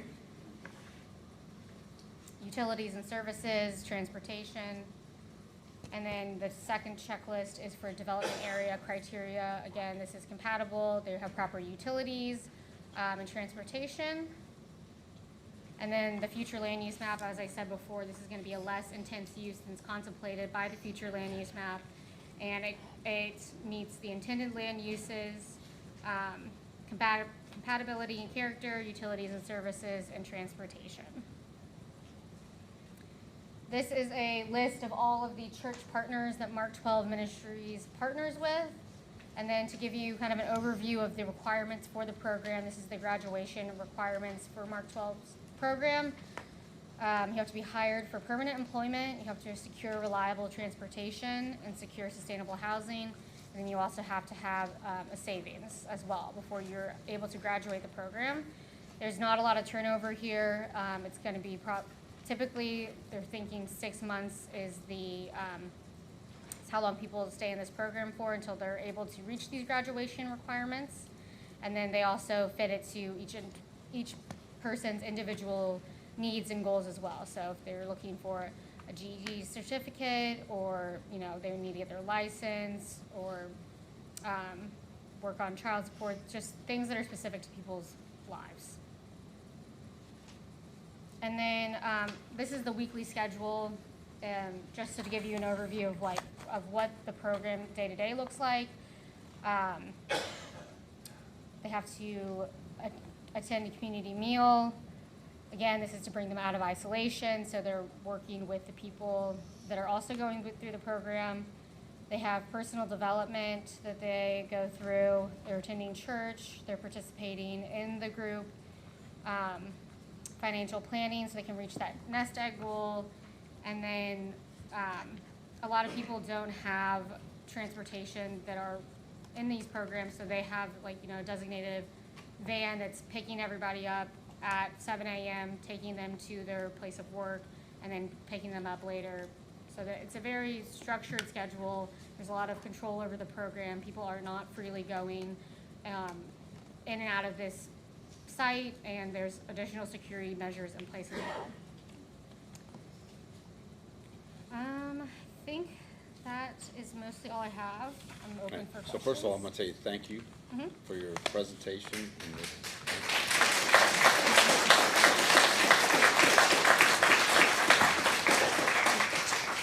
And what you all don't know is she always has to come up here. It's like going into the lion's den, right, Emily? Is it kind of like that sometimes? And I want to keep it. You see how we laughed a little bit? If you all saw anything yesterday, you should have learned that we're going to be adults and we're going to deal with each other, because that's what he would have expected from us. Okay, so we're going to have a dialogue. Okay, we'd like to get it done by Wednesday morning, maybe. But I want to make sure there's a lot of support for it here, and there's some obvious people that are concerned. What I'd like to do is, for all the people that are supporting it, find about four people that want to speak. People that can speak in behalf of the things you want. If you can do a few more, that's fine. I just pick a few people. Again, we're going to try to hold to the 3 minutes, because this could get very lengthy. This is the biggest crowd we've had in a while. Yeah, if you want to go ahead and Brenda, put that up there. As you come up, just sign your name, favorite color, shoe size, phone number, and all the rest of that. Can we reserve some time for after Absolutely. comments? What we'd like to do is get listen, because we know that folks are here. I see the shirts. I want to make sure you have a concise message that you'd like to, why you want to do this. At the same time, the benefit goes to folks that live in that area that would like to make their concerns. Emily, we will give you time to do that. Let's just be organized. Let's do this in a right way. Yes, sir. We submitted a list of people that would like to speak. Absolutely. And they have been preparing Oh, a 3-minute talk. Quite a long list. Is that, Some have oh, right, okay. a specific thing they're supposed to say. So this is the list. That's the list. Yes. So, but it sounds like they will be precise and they won't be much longer than On your about market, 3 say go. minutes. Is that right? Emily, I have it's probably more of a legal technical question. You're calling it transitional housing. Is this different than like a recovery housing? And if Yes. So it's can you speak? Yeah, so briefly people on that that? have already been through a recovery process, they have gone through a rehab process, and they are going to now the transitional housing stage where they're not actively getting recovery on what they were needing recovery on, and it's that transitional piece for them to find that support and be able to live on their own. They're not ready yet to live on their own, but they need additional support, but they're surrounded by people who are going through the same thing, and then they will then transition to. So it living sounds their own. similar, but they seems like maybe they're a step ahead. Yes. In terms of their recovery, but it's similar in the sense of we're going to be a community. I think my understanding is the recovery houses, they are not active No, so in the addiction at that time. right. So Okay. typically in like the rehab programs, they have medical people on staff that are addressing those going through addiction. There will not be medical people on staff here, and then Mark 12 typically finds that having a program so as small as this one, 12 people or less, helps with their success rate. And then, like I said, if there aren't veterans there, it's going to be 8 people or less. So they really emphasize their partnership with veterans and those who have served. So that's why they want to reserve 2 of those bunkhouses for those who have served our country, and then the rest will be for those who have gone through recovery, and like Isaiah House and other rehabs, for them to find a transitional place before they can get on their own. So there's going to be 2 in each 2 in each bunkhouse, bunkhouse. yes. And is it going to? So could it be at one point all 8 men or 8 women? Yeah, it could be. Okay. One of my concerns from a legal perspective from city ordinances is that this would probably fall under like a rooming house or a rooming unit. Our ordinances currently require there to be, if it's going to be 8, it's 1 bathroom, basically, a shower, toilet, sink, per 4 rooming units.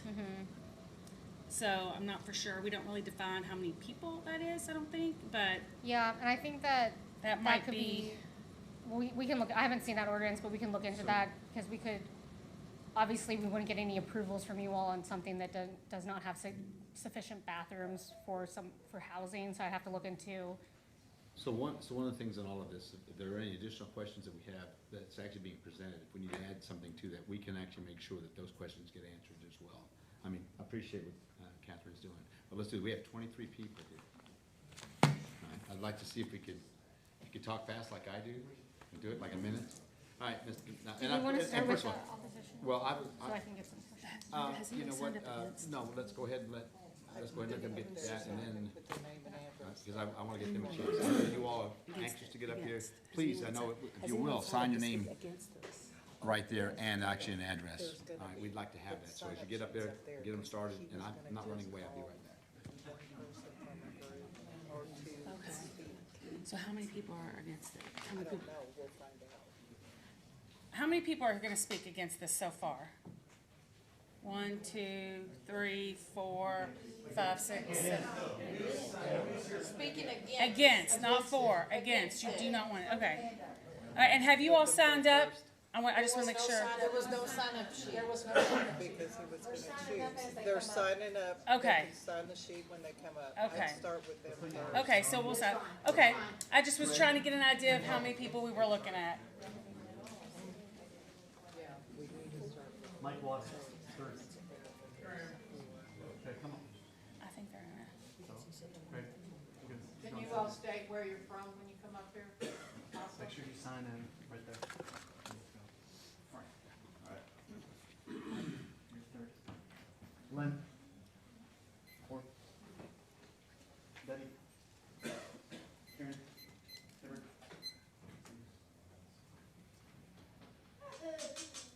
Karen. Yeah, I don't have that sheet right here. The sheet. Yep. Anybody? The mayor took the sheet and they gave it to him. Neil, Lynn.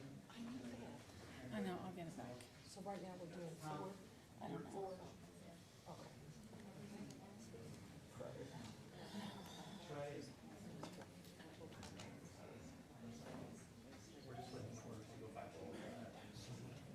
Go. What's his name? Because, for the names. Everybody else is gonna be signing. Okay, but they're gonna sign, we'll keep that sheet back. We're not taking the sheet. Sheet's the, all right, go ahead. What, they shouldn't, no, they're not getting 3 minutes. We're gonna try to, we have a 3 minute that we actually give away with that many people. We would love to see that cut back, please. Good evening. My name is Melanie Brown. I'm a U.S. Army veteran. I'm the owner and operator of Dog Training Camp USA, which is, if you're not familiar, over on Saltwell Road across from Bullitt County EMS. I'm a Shepherdsville resident, and I'm a business owner here. Homelessness isn't a distant statistic to me. It's in my face literally every day. I have had people who are camping in the woods behind my home, feet from where my child swings on her swing set. I've had people knocking on the door at my kennel in crisis where they don't have places to keep their dogs because they're homeless. When I was researching this, I looked up the Bullitt County Planning and Zoning mission statement. So I'm going to go ahead and read that. To help guide the future growth and development of Bullitt County in accordance with a comprehensive plan of land use and population density that provides for beneficial and convenient relationships among the residential, commercial, industrial, agricultural, and public areas within the county to the best interest of the general public. A word that stands out to me in this mission statement is convenience. Convenient relationships. There is nothing convenient about homelessness or addiction. Furthermore, denying the only shelter in the county would make this crisis harder to fix, which doesn't sound very convenient to me. My friend Perry Cook and I both found our permanent residence here after serving active duty on Fort Knox. I love this community. It reminds me of home. After many years on the road in the military, I'm proud to be a part of this community. People like Perry and me, we're bound to each other by our service and our commitment to our neighbors. I'm publicly proud to announce my support for this initiative in a community that I deeply care about. I challenge the members of this council to consider the inconvenient solution to strengthen this community. Help us build this shelter, volunteer your time, and give back to those that need us. This community is very fortunate to have a very strong veteran population. Our bond to each other, the veterans, the willingness to lay down our lives for the person next to us runs deeper than any local good old boys club. Actually, in most corners of America, veteran-based efforts are given preferential treatment as opposed to what we sometimes seemingly have here in Bullitt County, where you have to be friends with the right people to get things done. We won't stop advocating until this community reflects the values we are served to protect, which includes protecting the members of this community that are the most vulnerable. Thank you.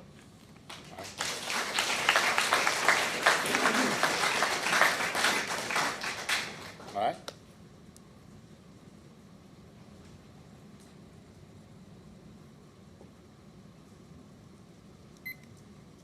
Hello, my name is Greg Crenshaw. I'm pastor at Vine Hill Baptist Church across from Bernheim Forest, but also live at 250 Mallard Lake Boulevard. And just recently I had a homeless man saw me washing my truck out in my driveway, and he came and approached me and asked for food and money, and so I began a conversation with him and asked him where he was staying, and he said he was sleeping behind a dumpster behind one of the restaurants here on 44, and offered to take him to Wayside Christian Mission. And he said, no, they got too many rules. Don't want to do that. So we know that Mark 12 Ministries is here to help people who want to be helped, who want to become productive citizens of our city. I live in the city, and homelessness is here. And I think it's best to get ahead of the curve instead of behind the curve. And let's help these people who want to be helped. And they do want to be helped. We don't understand all the situations, why there's such homelessness, not only in Bullitt County, but all the surrounding counties are dealing with this issue. It's not going away. And so let's do something to help fix it. And I think this is a great plan to help. I've worked with Mark 12 Ministries for about 15 years now, or before Mark 12, it was Carl Rogers out of Mount Washington. But since Mark 12 has took it over, I've seen the numbers decrease. I've seen the people get help. I've seen them graduate. I've seen them go through the adulting classes to learn how to be an adult at 40 years old. And so this is a great program, and I really encourage your support. Thank you so much. Brother Greg. Brother Greg. Somebody tap him. Brother Greg. Yes, that's all. Hi. All right, personal question. Do you have an Indiana pouch? An Indiana pouch? Yes. What's that? A replacement bladder? Yes. Yes. My father is Ed Culbertson. Oh, really? Yeah, that's me. Yes, sir. Sorry, that was personal. Okay, I'm Mike Waters from Cedar Grove Baptist Church. I've probably been doing this for probably over 10 years now. On the second Friday of the month, the homeless come to our church. We feed them, we take care of them, we have Bible study with them, and then at night I sit down on the stoop while they're smoking and I talk with them a long time. And I tell you, probably within a few hours we become good friends. And they want to tell me the story. They need people that love them and care about them. And when they see that, it makes such a difference that they want to tell you what's happening. And I tell you, what happens is, like, bedtime is supposed to be 10 o'clock. They're usually in bed probably by 8 or 9. I started having Bible study at 7 instead of 8 or 9 because they would fall asleep. These guys are tired. They're working in a job, and they got to load their stuff up and go to a different place every night. And so You don't have to worry about them being on the streets panhandling or anything like that. They're tired. They're ready to go to bed so they can go to work the next morning. And the way it's set up is they take them to work. And some of them may have to go as early as 5 o'clock, and then they all go together at 5 o'clock. So they've got to be really dedicated, and it is really, really hard to stay clean and to do all that. And probably everyone that's sitting here has somebody in their family like that. You know, it's very, very difficult. We started a program to get a free car, sort of, for them when they graduated the program. And I went to my insurance lady, and she said, Mike, I am totally ashamed of what we have to charge them to get insurance on a car, even if they've not had drunk driving or anything. And so it's very difficult, but they make it through this program. Mike, thank you. Appreciate it.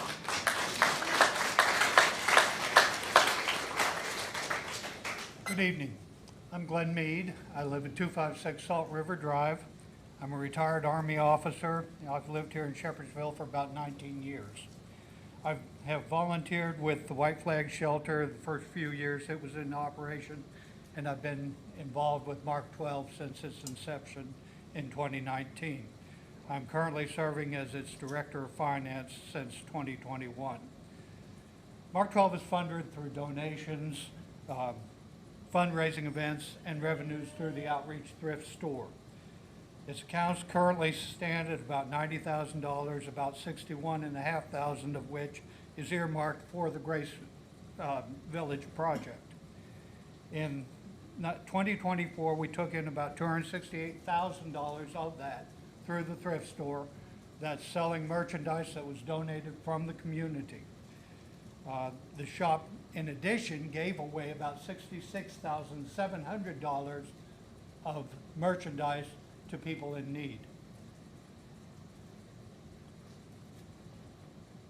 Some of the profit from the thrift store has gone to support the Pathway Home project and other overhead expenses of the Mark 12. I would point out that the board of directors of Mark 12 serves without compensation at all. I would point out that the store employed 26 people in 2024, most on a part-time basis. That workforce included some elderly, some high school and college students, as well as some of the Pathway Home participants who had not yet obtained employment within the county. We paid directly to Shepherdsville from our own employees a little over $5,000 in occupational taxes, and those members of the Pathway Home program that were employed elsewhere in the community also contributed to the city's coffers. As the executive director, Perry and his wife, who manages the thrift store, they are sorely underpaid. Their household income for 2024 was about, take-home was about $59,000, which isn't a whole heck of a lot. I have had personal contact with the homeless we served in the White Flag Shelter. I've hosted the Pathway Home overnight at our church and eaten with them every month that we have been involved with the program. My contact with them directly, as well as those who work at the thrift store, and my understanding of the criteria that takes them into the program and the supervision they receive there. If I had this place move into my backyard, I would have no concern whatsoever. We appreciate it. I strongly recommend approval.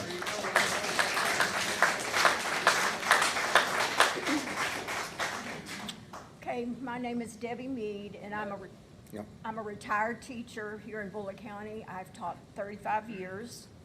I love this community, and I would never support anything that would harm people here. I am now manager of the Outreach Thrift, and I have a front row seat to what Mark 12 does and what goes on with Pathway Homes. It's a transitional program, as you've already heard, that helps addicts learn to do life as a sober person. Most rehabs keep addicts for a maximum of 30 days and then send them out into the world on their own.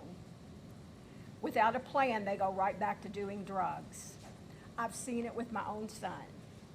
We had him in and out of rehabs. He was an addict for 10 years, and in those times, he would get out, he'd go right back to what he was doing. And Bonnie, just like you said, they lie, they steal, they manipulate to get what they want. But I can proudly say now that he found the right program for him, and he has been clean for 7 years, and he's working at the RAC in Mount Washington helping other addicts. And that's what addicts want to do. They want to help each other when they become clean. Pathway Homes is the transitional program that these folks need. Rob and Angela have been through this program themselves, and they know what they are dealing with. They are tough, and they don't put up with any nonsense. Rob has been nicknamed the human lie detector. You can't get anything over on him. He and Angela have been through all of this themselves, and they have a passion for giving these folks a second chance. The participants come in drug-free. They work at the thrift store until they get another job. The program has many steps, including saving money and getting a car. Grace Village would provide them housing until they exit the program. They will be well supervised while they are there. They will not be out wandering the neighborhood. I doubt that the neighbors would even know that they're there except for seeing the big white van taking them to and from work. Now, I need to spend, are my 3 minutes up? Well, we're just doing 2 for everybody if we can, because, I mean, we would be here other time. I appreciate it, but I'm just trying to. Okay, well, I just want to talk about how wonderful our fearless leaders are. That's Perry and Laura. And they have just been called to this ministry. All we want to do is help people.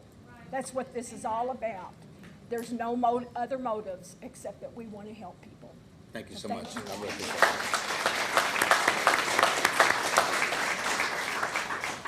it. My name is Karen Hibbard. I live at 189 Seminole Court here in Shepherdsville.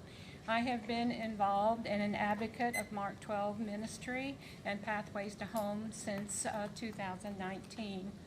I served many winters working with the white flag, and I think the whole time I've served, I walk away with more than I gave. Amen. Those people are so appreciative and so loving, and yes, they have problems, and they realize they have problems, but I never felt unsafe at any time. In fact, if there was anyone that needed to be disciplined, they kind of disciplined themselves because they loved having a warm place to go every winter and food to eat and a safe place to sleep for the night. I was kind of unexpected to speak tonight, so I don't have a planned speech, but Harry Cook and Laura Cook could not be more loving and well trained for this program. And people keep asking, well, they don't live in Bullitt County. Well, who cares? They love Bullitt County, and they do so much for Bullitt County. And I support their endeavors 100%. And if they were moving next door to me or in my backyard, I'd have welcome with open arms. So. Thank you, Karen.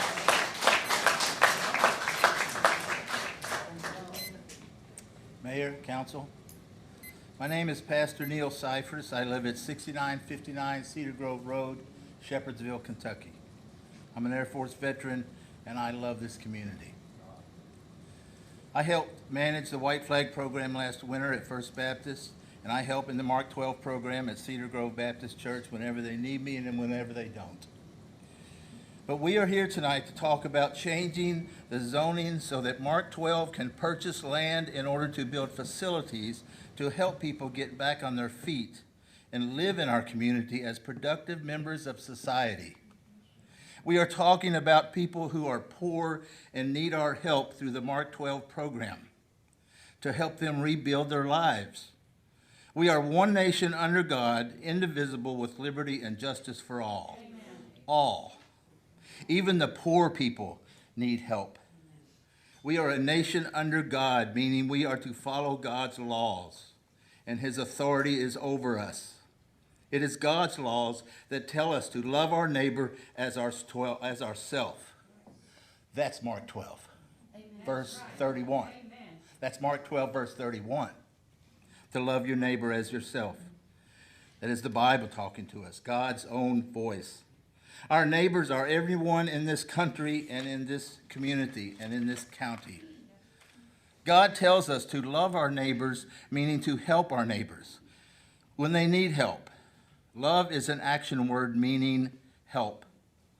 The neighbors that Mark 12 are trying to help are the poor and homeless who have made bad decisions and live in our community.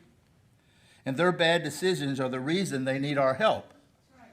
All of us have made bad decisions. No one in this room is void of making bad decisions. We all have. None of the poor and homeless can help that they are trying to help None of the poor and homeless people that we are trying to help planned on becoming poor and homeless. Life happens. God wants everyone in this world to live with him in heaven. That means each one of you and each one of the poor persons in our community. In closing, this community needs Mark 12's new proposed facilities and administration to help the poor in our community to get better and rise out of their poverty. Because poverty causes great distress, sorrow, pain in people's lives. And when you struggle daily for food, water, soap, and a shelter, it causes you to struggle in your relationship with God and your fellow man. Thank you. I hope you see the connection there. I am asking for this office to help our poor and homeless population by approving the changes needed for Mark 12's land acquisition and zoning change, so that Mark 12 can move forward with the help they are trying to give to our poor and homeless. May God's will be done. Thank you. Thank you. I'm really watching you. Sir, I bear watching. My name is Thomas Joseph Elbert Jr. I am a retired Air Force chaplain, Lieutenant Colonel, United States Air Force. 30 years of service of helping veterans get out of the pit, get back to business. Watching the Lord work. And in all of the 30 years of the chaplaincy that I have watched in 2 combat zones and everywhere else, the only thing that makes a difference in a life, any life, is Jesus. Amen. Jesus. Follow Jesus. Or don't. And so, I now retired from the Air Force in 2016, and I am coming up on 10 years of pastoring in my hometown. My mom retired from North Bullitt as a teacher. She taught at Bullitt Central. I live in Cedar Grove. This is my home. I could live anywhere in the world. Anywhere in the world. And Susan and I have chosen Shepherdsville. I pastor Divine Savior Lutheran Church, which predates Mallard Lakes. It predates the Point. Get the point? So I am in a place that God has placed me to be a blessing to others. My fence row behind my church houses homeless every winter because there's a nice thatch right there and they can tuck right in and that's where they go. I will work with them there, but it would be nice if one team, one fight, instead of one team, everybody fight. If we would all follow Jesus and make a difference in that one person's life. I'm looking out across this room. This is different, Mayor. Many hands makes light work. You won't get this opportunity again. Thank you, sir.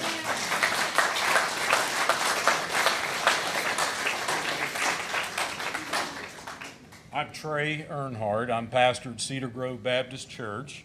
And if we could only talk as fast as you could read those numbers, this would go incredibly fast. My connection with Mark 12 comes in two ways. One, through the church, we house the second Friday of every month. They come stay at our church.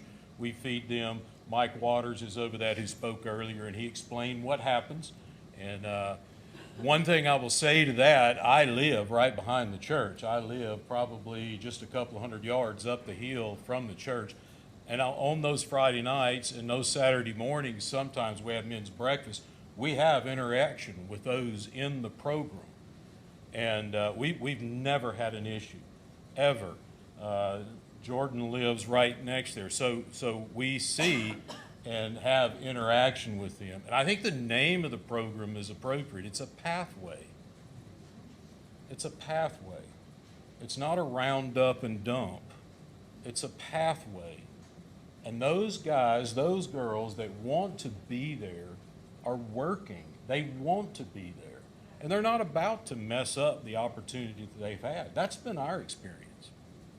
That's been our experience. The other thing I want to say and just address is the guys that are working this. Perry, Rob, your wife, Nate, and all the others, Laura, these people love this ministry, and it is a ministry. And they've given their lives to this. And they've given their lives to see and give people an opportunity to have a better life, to have an opportunity, whatever reason they're there, whatever has led them to that point. This is a pathway. This is a transition to become better citizens, to become involved in the community or wherever God may lead them. And the character of these people that are involved in this ministry, they understand this, they know this, they live this. The greatest, and I'll close with this real quick, the greatest advertisement for this pathway to home in Mark 12 is sitting right here. He's a graduate. Good evening, Mayor, Council members. Tim? Thank you for giving us the opportunity. I want to speak to you about the value of aftercare for recovery here in Shepherdsville. I believe it's something we need. I'm a pastor here in town, the Church of God of Prophecy. Also work for Isaiah House. So a lot of individuals that go through recovery, we place them with ministries such as Mark 12. It's a vital part. And tonight I want to talk about something that often gets overlooked, the importance of aftercare program for those in our community. Rehab is not the end of the journey. It's the beginning. Without aftercare, many of our neighbors fall right back into the cycle of addiction over and over again. But with aftercare, lives are rebuilt, families are restored, and our community becomes stronger each and every day. The problem without aftercare is this. I want to share some numbers with you tonight. Nationwide, 40 to 60% of people relapse within the first year after leaving rehab if they don't go on to ongoing support such as aftercare. The riskiest time is the first few months when people are back in the community but without a safety net that they had inside the rehab itself. Relapse doesn't just affect individuals, it affects families, law enforcement, emergency rooms, workplaces right here in Shepherdsville. The value of aftercare is this.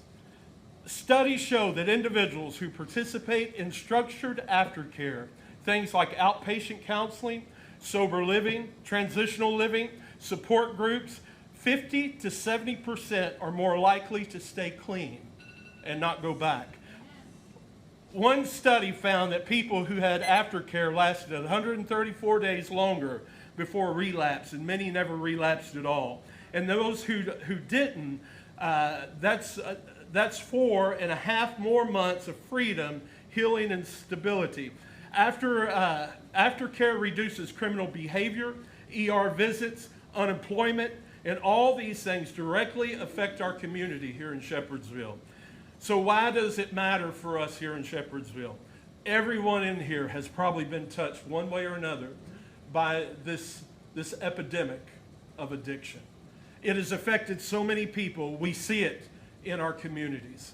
And I want to stress to you that this is something that we need in our community, a program that can help these men or these ladies get established, have a workplace, and carry on. And they'll be a benefit for us here in Bullitt County, Shepherdsville. Thank you, Tim. Thank you. I think I was put here to break it up. I'm not a minister. But I am a wife to a disabled American vet, Army, Navy, and I'm also a mother who lost a son to addiction after recovery. But on top of that, thank you, Mayor and City Council, for the opportunity to speak today. My name is Tara Hagan. I'm the Executive Director of the Bullitt County Public Library. I'm here to express our strong support for Mark 12 Ministries' development of Grace Village and the critical community partnership the library has established with Mark 12 to illustrate the value Grace Village will bring to Shepherdsville. As a public library, our doors are open to everyone 365 days a year. This often includes individuals experiencing mental health crisis, substance use challenges, or housing insecurity.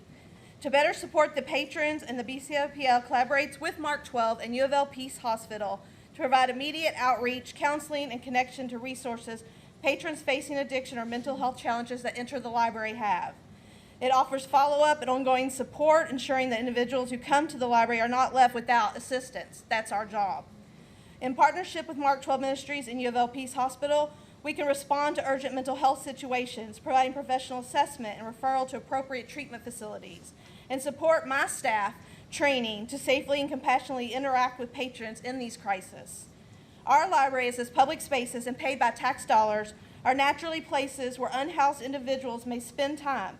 This collaboration allows us to connect individuals with shelters, social services, and medical care, maintain a safe and welcoming environment for all library patrons and staff and community, and reduces the burden on the city resources by providing immediate support in a central, accessible location, actually 5 locations throughout the county. Grace Village is a supportive housing initiative proposed by Mark 12, aligns directly with the needs we encounter daily at the library. It provides the stable long-term housing for individuals that are struggling with some mental health and addiction issues. It offers on-site case management, counseling, and healthcare partnerships. It reduces crisis incidents in public spaces, including libraries, and contributes to overall community safety. Our experiences show that collaborative approaches are the most effective way to serve vulnerable populations. By approving Grace Village in Shepherdsville, the City Council will expand the proven structured support system for the most vulnerable residents we have. It strengthens community partnerships that are already benefiting local institutions like BCPL and helps create a safer, healthier, more resilient community for our residents. In closing, the Bullitt County Public Library strongly supports the Grace Village initiative. Our collaboration with Mark 12 Ministries and U of L Peace Hospital have already demonstrated measurable impacts on the community, including stopping suicides at the library. A Grace Village represents the next step in creating a safe, supportive, and effective response to mental health, addiction, and homelessness challenges in Shepherdsville that we see every second in our libraries. It keeps my staff and our community safe. Thank you for your time and for your consideration.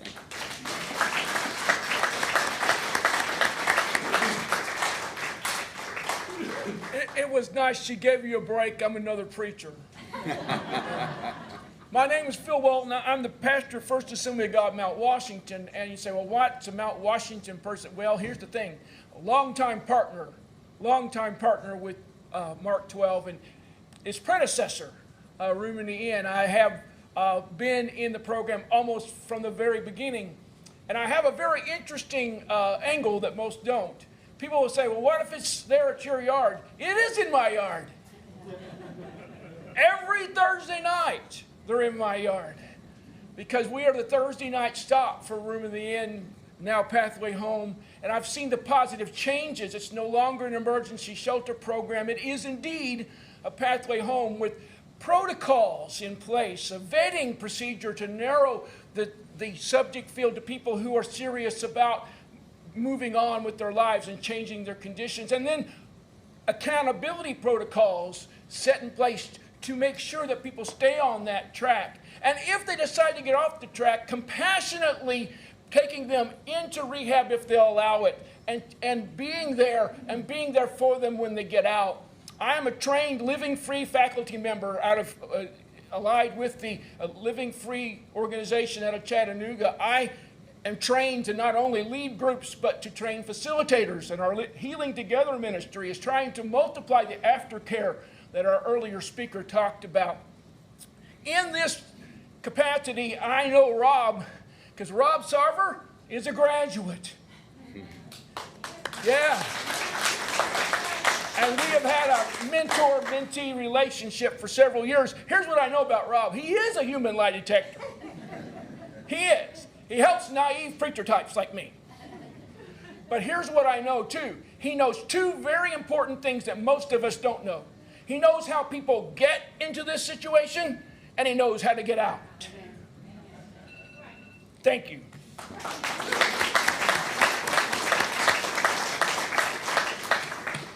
Okay, we get another break. I'm not a minister, but serving the homeless is my ministry. Good evening, council members and mayor. My name is Tiffany Reynolds, and I'm the director of the Homeless Education Program for Bullitt County Public Schools. I want to speak to you in support of Mark 12's ministry zoning request. Last school year, we served over 460 students experiencing homelessness. A lot of people don't realize that we have so many homeless students in our county. So those kids, those students qualify for rights and services because they're displaced from their home for many different reasons. Sometimes they do have parents that are affected with addiction, but they also hit on hard times. Maybe they're evicted. Maybe they've had a house fire, job loss, illness. We have a lot of unaccompanied youth, probably about 120 unaccompanied youth per year. That's kids living without a parent or guardian and also experiencing homelessness. We also serve families with natural disasters, like our floods that we had last school year. Mark 12 has been a vital partner to BCPS and to our community. Many of our students and families benefit from their generosity through clothing vouchers, which allow our families to shop free of charge for clothes and household items. For a child experiencing homelessness, having clean, appropriate clothing can make all the difference in school attendance and being confident. In addition, some of our families have relied on Mark 12's Room in the Inn and White Flag Shelter programs, giving them a safe place to stay, especially during the coldest of nights. With Grace Village, Mark 12 plans to expand this support by providing tiny home shelters for homeless veterans and also community members, an incredible step toward addressing the housing crisis in Bullitt County. Currently, there are no other shelters in our county, so when a resident is facing either being on the street or going to a Louisville shelter where they can feel unsafe and overcrowded, they often opt for staying in their vehicle, and a lot of our students do experience that, which is very difficult on them. The expansion of their thrift shop will not only allow them to serve more families, but it will also generate substantial funding for them to continue to have these programs going. Mark 12 has proven to be a collaborative, trustworthy partner dedicated to strengthening Shepherdsville. By approving this request, you're investing in a stronger community, healthier families, and brighter futures for our children. Thank you for your consideration.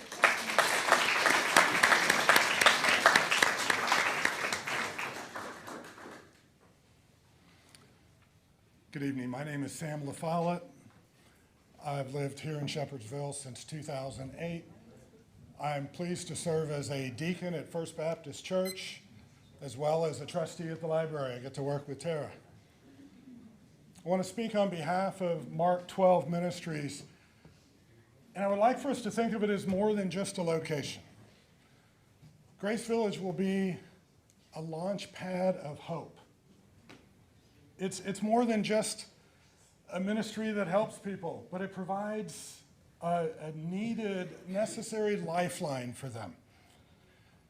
And I know that there may be some opposition to the project, and it may sound like this. It's a great idea, but maybe somewhere else. That's not a new sentiment.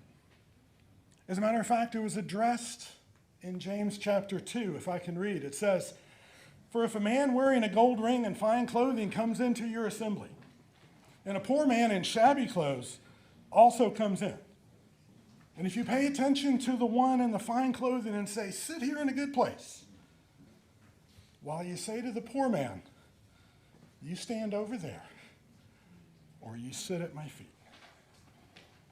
Have you not then made distinctions among yourselves and become judges with evil thoughts? This passage reminds us that our values are not tested by how we treat those with privilege, but how we welcome those who are in need. Grace Village is an invitation to live out those values, to offer a good seat to those who have long been left standing elsewhere. I would encourage each of us to not allow hesitation or discomfort to guide our decisions.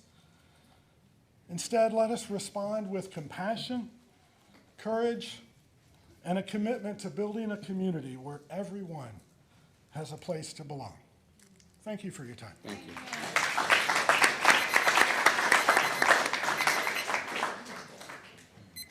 Hi, I'm Melanie Mitchell. I'm the executrix to my mom and dad's estate. This is the property that is my mom and dad's estate. Today represents the 4th year of my dad's passing. And then I lost my mother 4 months after that.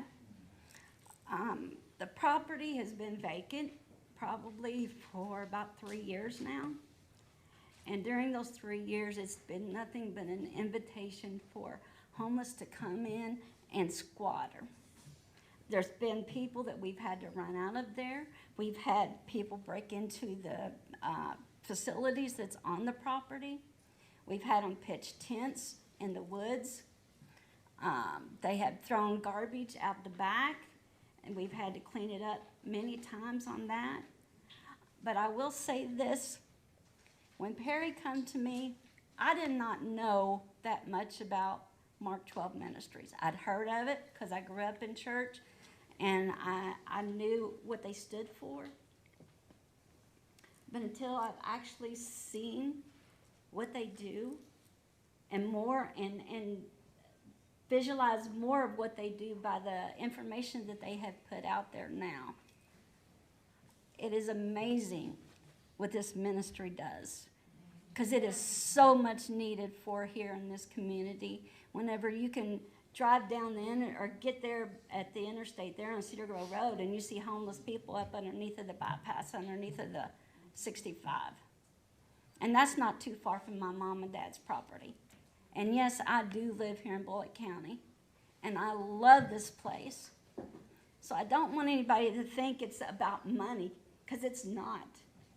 It's about what they can do for this community. And I just want them to know that I love everything that they stand for, and every one of them that has worked with them. And that's all I got.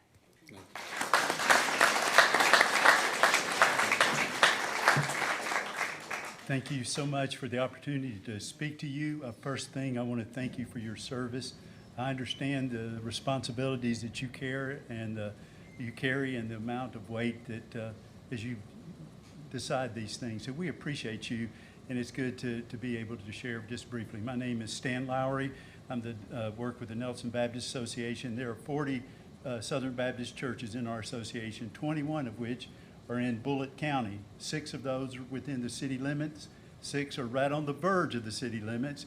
And then we have multiple other ones. I just want you to know that these 40 churches support Mark 12. You've heard from many pastors. I just want you to see how vast the support is across our county, across Nelson County, and even in Spencer County. One of our churches that you'll hear from in a minute is very supportive, and they are in Spencer County. But you just need to understand the support that is broad across, and so I want you to hear that. But personally, this past winter, I was serving as the interim pastor at First Baptist Shepherdsville, and when we came upon needing urgent care, emergency care for the winter, and the mayor approached, and we were able to work that out at First Baptist Shepherdsville.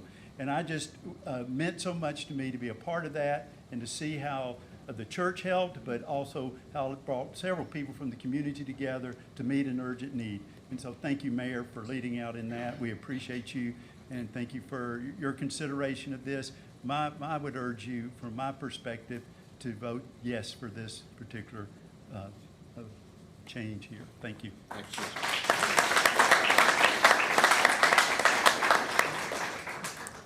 My name is Kathy Rice, and I'm a member of St. Francis Xavier Church in Mount Washington. I don't have any statistics for you. I know you're very well aware of the need. I just want to share my experience I have personally with the organization and the participants in the Pathway Home program. Through the years that I have partnered with them, I have only had positive experiences. I have only been met with polite, respectful, and appreciative behavior from the participants. I cannot tell you one negative experience that I have had. And I can't say enough about the leaders of this organization. They're good Christian people dedicated to helping those in need. But what I like most about the organization is they are not enablers.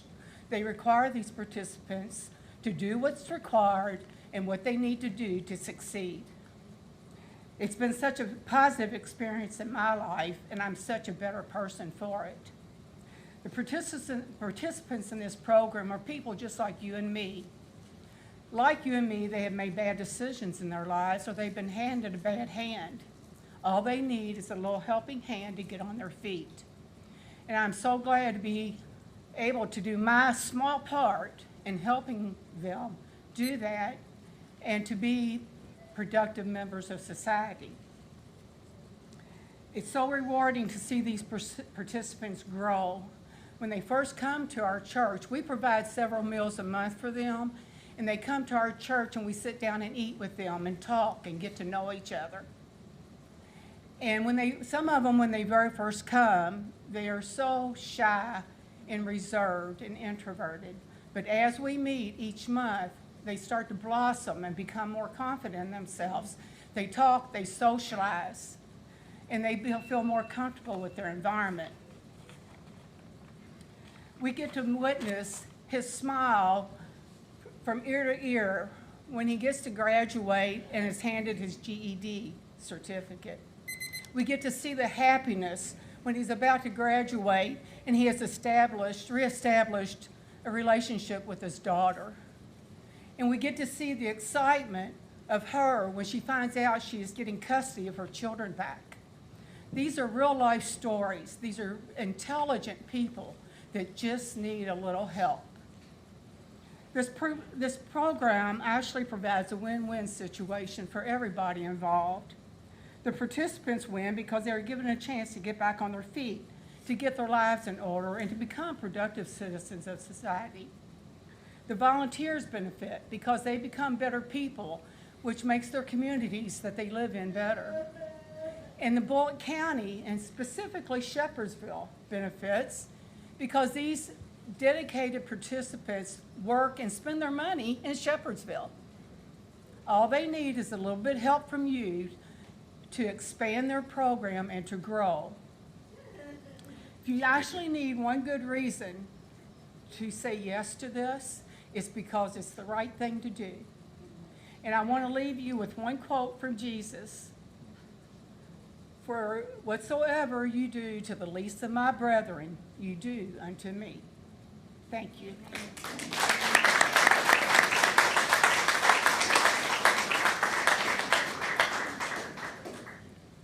Good evening, Council. My name is Andrew Thomas Hallett, and I've lived on Cedar Street for most of my life.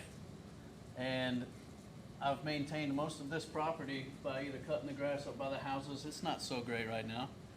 Everybody whines about curb appeal right now, and you see the renderings, it looks pretty good. The homeless people have been there as long as I can remember, either pitching tents or me running them off, telling them to go get down by the river, and guess where they're sitting at.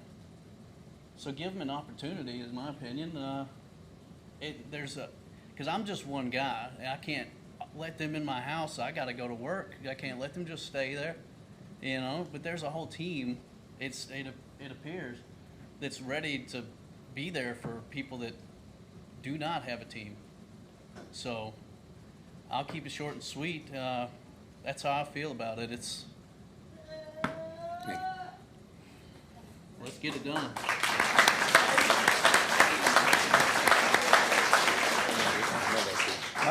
My name is Perry Mitchell. I'm the minister at Riverview Baptist Church, and I just want to thank you, Mayor, for allowing this opportunity for Mark Twill to come in here and represent these homeless people. I've been working with them since 2019. It's just a pleasure to sit down and break bread with these young men and ladies, to sit down and hear their stories, where they come from and what they're going through. And it's just a God-given opportunity, for you all to look at these homeless people and just give them an opportunity, to have a place to stay, a permanent place to stay, where they can transition back out into the world, with a better mindset on what they want to do with their lives. My name's Dave Bell. I serve with Perry at Riverview. They've asked us to kind of speak together just for time's sake. I'm not going to repeat everything you've heard from everybody else. I can only speak very briefly to my own experience. When we first got involved with the Heart of My City back in, I think it was 2014, before the Room at the Inn was even formed, I was serving as the Safety and Security Director at the church there. I'm very protective of my church family. We did our due diligence. We felt comfortable entering into this partnership with them, and our relationship has grown over the years. And I can assure you, if at any point during this time I had any notion whatsoever that my church family was in danger by being involved in this program, I would have severed that relationship without a second thought. We've hosted numerous nights, countless nights over the years, countless guests from the program, and I personally have been there for probably 95% of those nights. I stay overnight with them. We typically get them 2 Saturdays a month. I've encouraged our young adults, our youth, our children to serve with them. It's a regular thing. We've served at the thrift store, at the White Flag Shelter, at their fundraisers, and I can just say that I understand the concerns that some of the members of the community have. I've heard all the rumors about what this has the potential to be, and I can assure you that we have had 0 issues in all of our time working with the program. So, thank you all. Thank you, Jim. Thank you.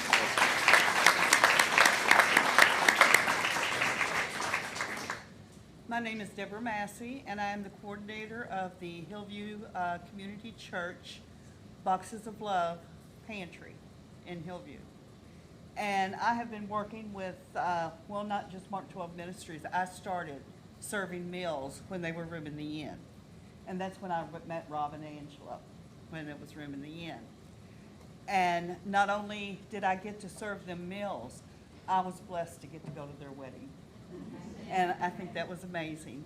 They are the epitome of success, and they can show you what this program can do. Also, the people in this program, they're very good people. They're just like me and you. They made some bad choices. I cannot tell you how many bad choices I've made. Every time, I usually serve them meals every 2nd and 4th Tuesday of the month. And our church serves them meals every 2nd and 4th Sunday of the month. And when I walk in with the meals, oh my gosh, you ought to see their faces light up. They're fantastic. Not once have I got a complaint, even though I know I should. They are always so gracious, always so loving, always so thankful. And I get more of a blessing than they do when I serve them their meals. But what I would like to say with this program that they're trying to do now, they won't have to live out of duffel bags and suitcases. Nobody in this room would want to have to live out of a duffel bag and a suitcase. If you all approve Grace Village, they will have a place that is stable, that they can go to each night. They don't have to pack their clothes, unpack their clothes, and they can live like real people and not just passersby. And so I hope and pray y'all will approve this.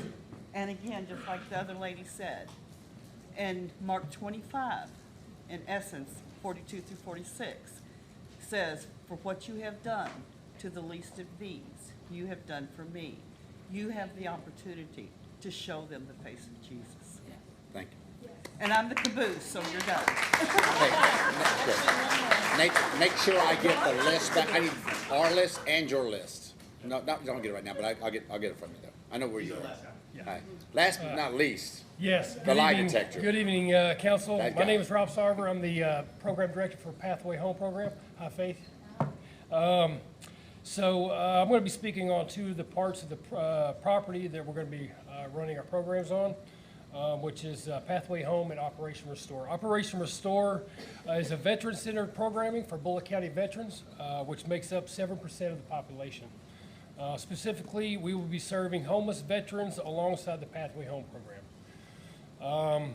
The Pathway Home program is a unique program that offers a path to a fully restored life. We provide housing, we assist with getting jobs, we do transportation to help people get back on their feet. We are very structured programming. We are drug and alcohol free. We partner with drug court and mental health court for those without housing. We partner with Isaiah House for individuals needing treatment, but we are not sober living. We provide robust outcome-based programming, which means each participant that comes to our program, we sit down with them and we figure out a program that is specifically tailored for them, because everybody has different needs. They have a different path that they have to take.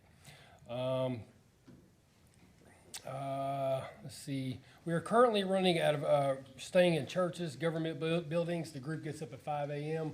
They load the van up. They go back in. They clean up their area. Everybody lives out of luggages. They sleep on cots. They have bedding bags. Everybody goes to work. The van drops them off at work. They work their shift. The van comes back around, picks them up, and then they go to their next location, set up, eat, have showers, and then it's just a complete rotation. From the start of each program, we focus on the four major areas of life, which is financial, health, relationships, and spiritual. Let's see, each bunkhouse, we'll have 6 bunkhouses. I think she's already spoken on this. 6 bunkhouses, 2 specifically for veterans, a total of 12 participants. It'll be set up like a dorm room. Guys, the program works. My wife and I, we're graduates of the program. Faith, I think you remember me from 2018 when I ran under Carl. The folks that come into our program, they're ready to get it. They want a job. They're hungry. They just need a helping hand up.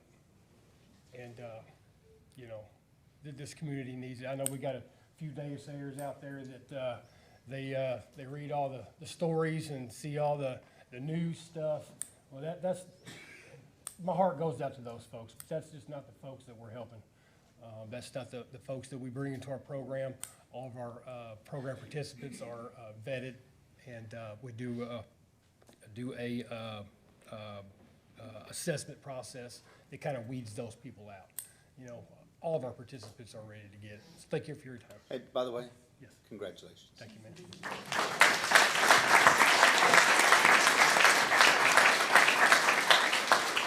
I wasn't on the list.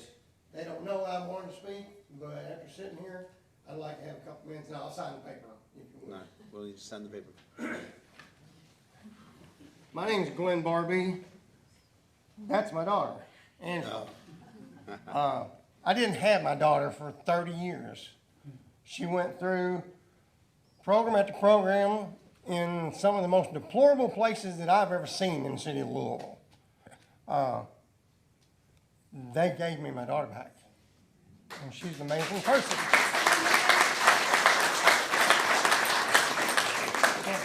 That said, I've lived in Bullitt County 45 years, and I love Bullitt County. I chose it. That thrift store, I've seen the photos, I've seen where their thrift store is. I've seen the thrift store down in Shepherdsville. They're just ugly little brick buildings. From what I've seen here, this is a beautiful place that's going to add to that part of this community. People talk about property values. I'm sure people have said, oh, it's going to hurt my property value. Well, part of the county I live in, the school board just killed part of my property value. They redistrict, and that costs me money if I ever want to sell. Kills property value. This is going to raise property value. Look at what they're going to build. It's going to be amazing. And what they're doing is just unbelievable. Thank you.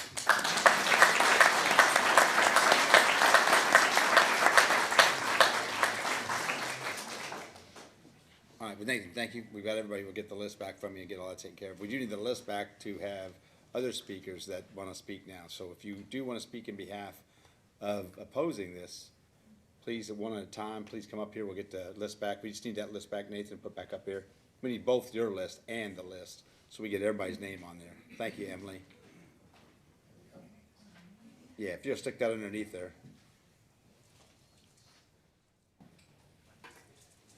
Do we have anybody? Oh, yes, we'd like to take a quick break up here because, Bonnie made a good point, and I've already taken advantage of that. So if you need to take a restroom break, that's fine. If you guys want to, it's obviously back here. We'd like to get back here in about 3 or 4 minutes. If you need to take a break real quick, then we'll come right back to it. Emily, can we have the list, the one list in your hand? Yeah.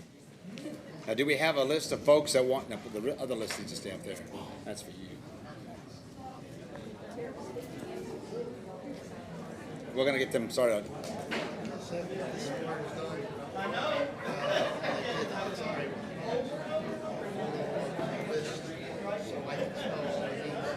Okay, all right.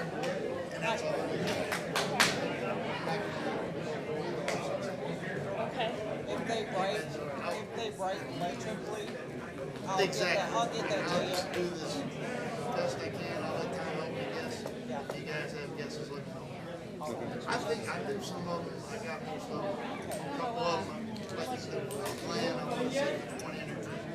Stuff like that. Gotcha. I'll email it.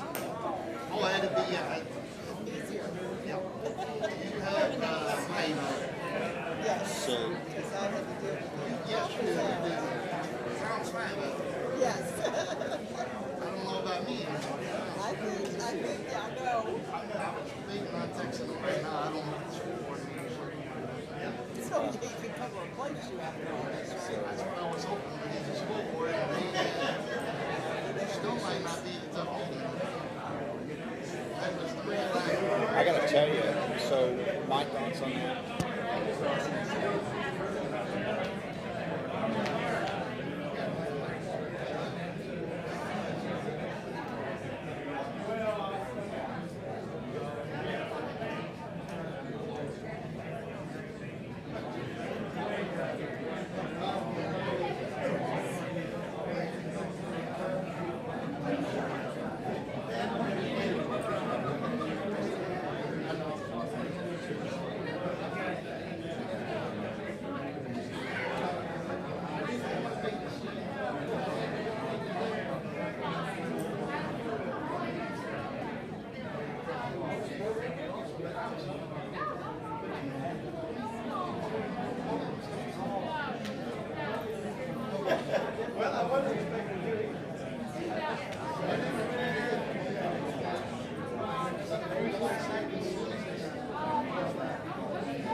Start right here.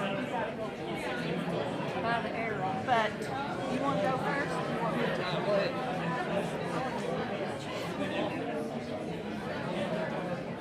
It's blue is right.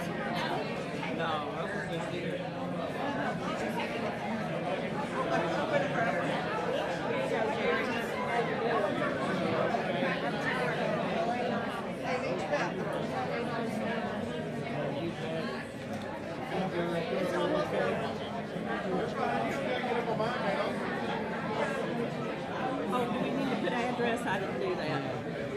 I will.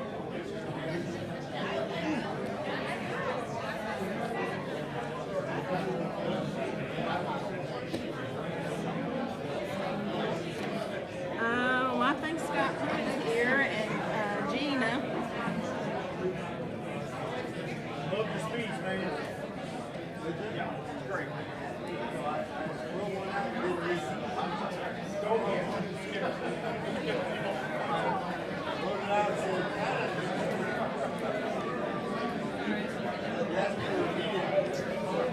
Thank you for sending me that today.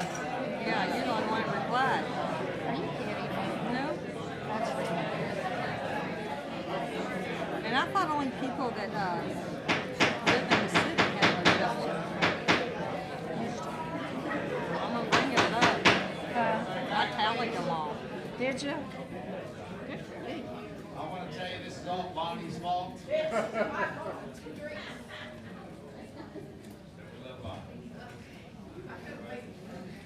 Well, I cheated. I already went one time, so I felt bad. Got everybody back in here? Anybody that's coming back in, please see, please. I think we were making that happen. All right, now we have Mr. Want to speak in with opposing this development. Please give them the same courtesy, please.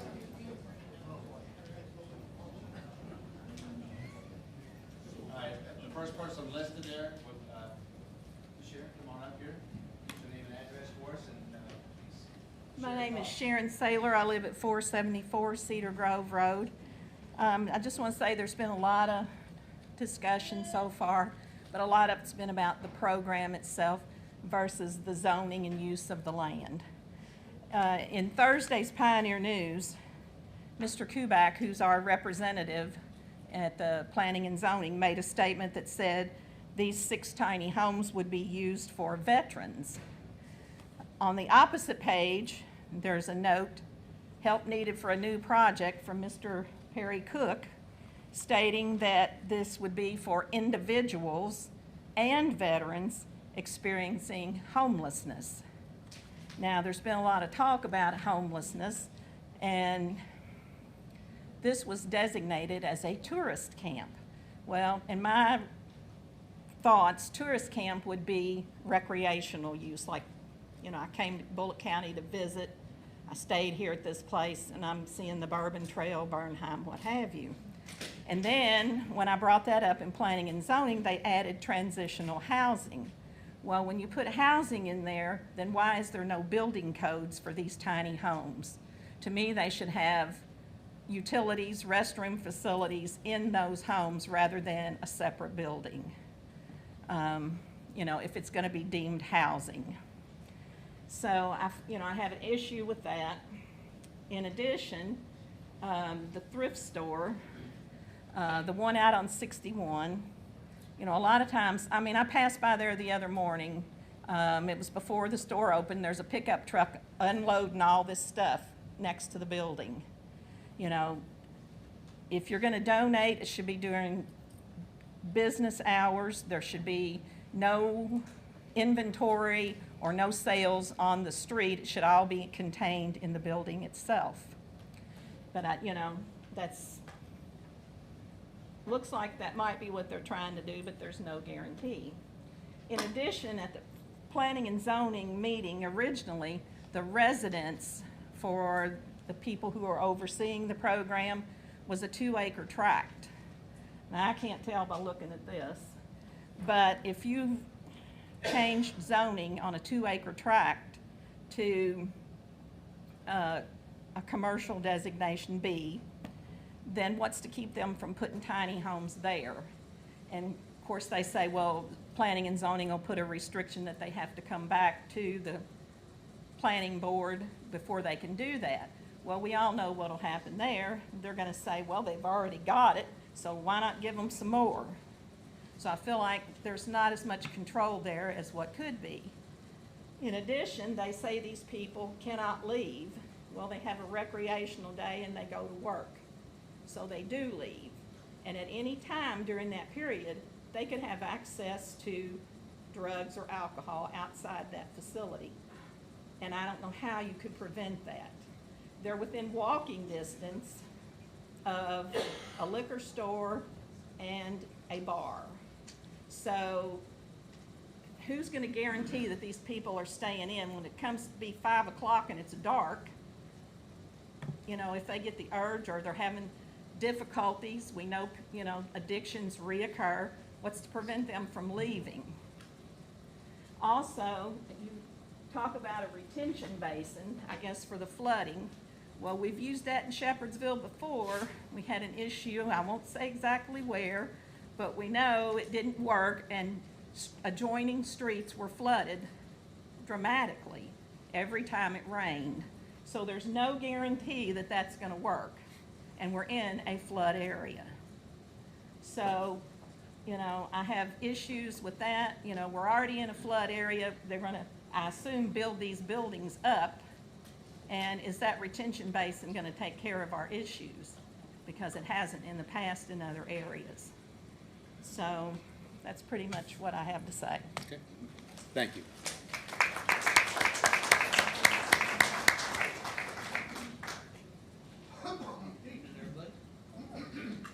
So before I get started, I'd like to ask a legal question. Is there a conflict of interest when a spouse gets up here and speaks on something and a member sitting on this board? You know, is that considered a conflict of interest? The spouse has every right to speak at a public meeting. Okay, just asking, just asking. All right, I'm definitely against this. I'm definitely against opening up Cedar Street and Hackberry. I live at the very end of Hackberry on Cedar Grove Road there.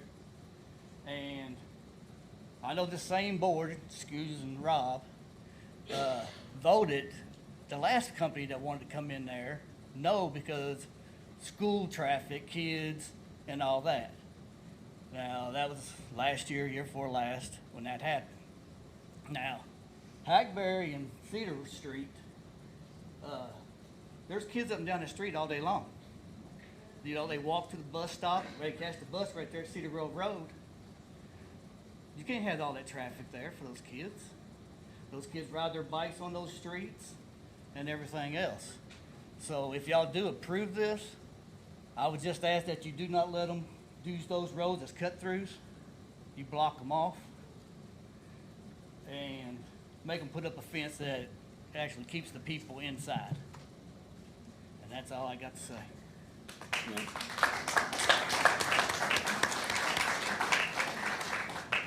Who's next on the list?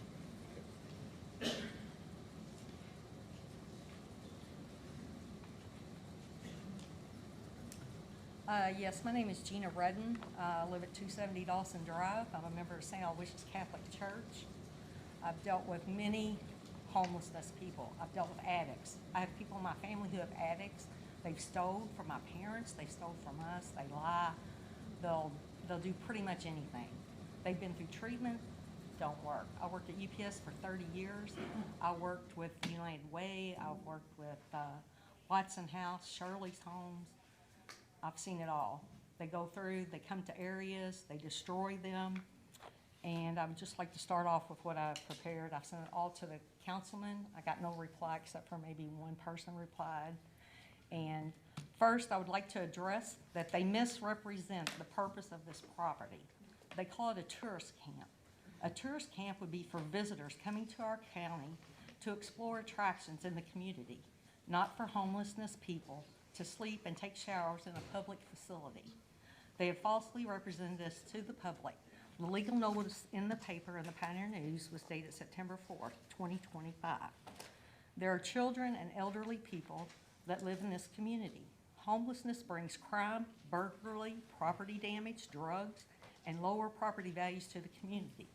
It also brings fear and unsafeness to this community. Statistics shows homelessness brings increased property crime in the immediate vicinity, places financial strains on public services like health care and the justice system, reducing economical activity and property values, and increases public safety concerns. Lack of safety and cleanliness in the areas with visible homelessness can lead to economic stagnation and a decrease in overall quality for the life of residents. 56% of homelessness are addicts, drugs, and alcohol abuse. These people will be able to freely walk the streets and bring these issues into my community. 70% of homelessness have some form of mental illness. 25% have serious mental health issues. 50% of homelessness have committed sex offenses and are registered sex offenders. This will bring outstanding risks and dangers to all the people in the immediate community, as well as Bullitt County as a whole. These sleep buildings do not even pass the building codes. They have no running water. In reference to the residential home, once this is passed as a B1, what will keep them from adding sleep buildings at a later time? These are not locked facilities with 24/7 security or supervision at all times. The area is not locked and confined where they cannot leave and come and go as they please.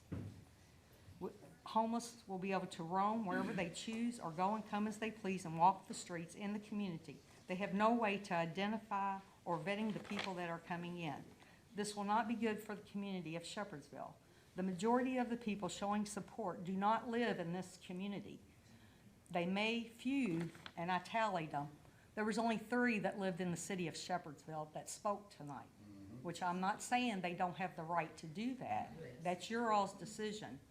But they do not live in Bullitt County, the majority. All right, Al? I have my time too, people. All right, we're not. And you all said stop. where you came from, and I tallied them. She's as you entitled. spoke. Go ahead. The majority, I am asking for you to please vote no on this rezoning. Around the city, it seems they are trying to bring businesses back and clean up the area. And I think you all have done a great job so far. But this will do nothing but harm those efforts. Thank you for your time. Thank you.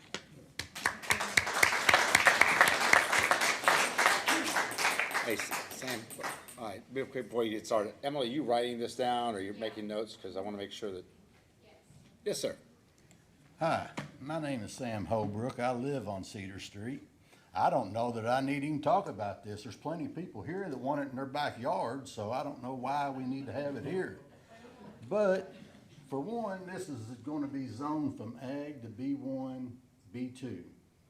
They're going to be living. Why is it not residential if they're living here? I don't know if you can live on a business or not, but that's what this is, and they're proving that this is a business. So, and what happens when this fails, or if it does fail, like the lady spoke before, this is already going to be zone B1.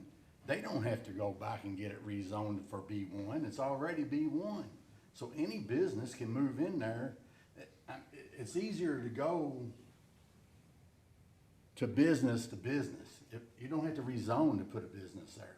I know it's zoned for living quarters as a B1, but once it's B1, and if this thing don't work out, then any business can move there.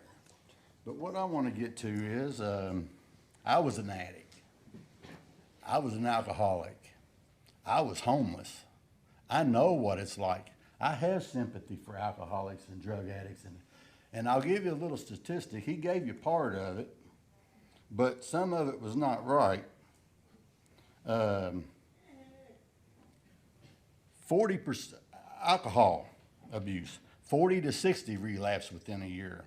Opioids, 60 to 80% relapse in 1 year. Cocaine, 60 to 80% relapse within 1 year. Methamphetamine, 70 to 80% relapse in 1 year. Heroin, 80 to 90% in 1 year. That is staggering. I've had nephews OD'd. He succumbed by it. He died. I've had plenty of friends, family that have died. I donate to Morgan's Mission. I work closely with them. I help them. We work with the schools. We work with McKinney-Vento program and donate to them and adopt children for Christmas and make sure that they have as many people as we can help have a dinner and Christmas for their kids. So I have sympathy for them. But this is my area. This is at the corner of our street up there that got flooded out. This is looking out my backyard. When I moved to Shepherdsville, my house was 2 feet above a floodplain. About 8 or 10 years ago, FEMA decided to come and say, we're gonna have to raise it. Now you're a foot above floodplain. Well, now guess what's gonna happen? It's not gonna lower again. They're getting ready to come back out and they're gonna raise it again.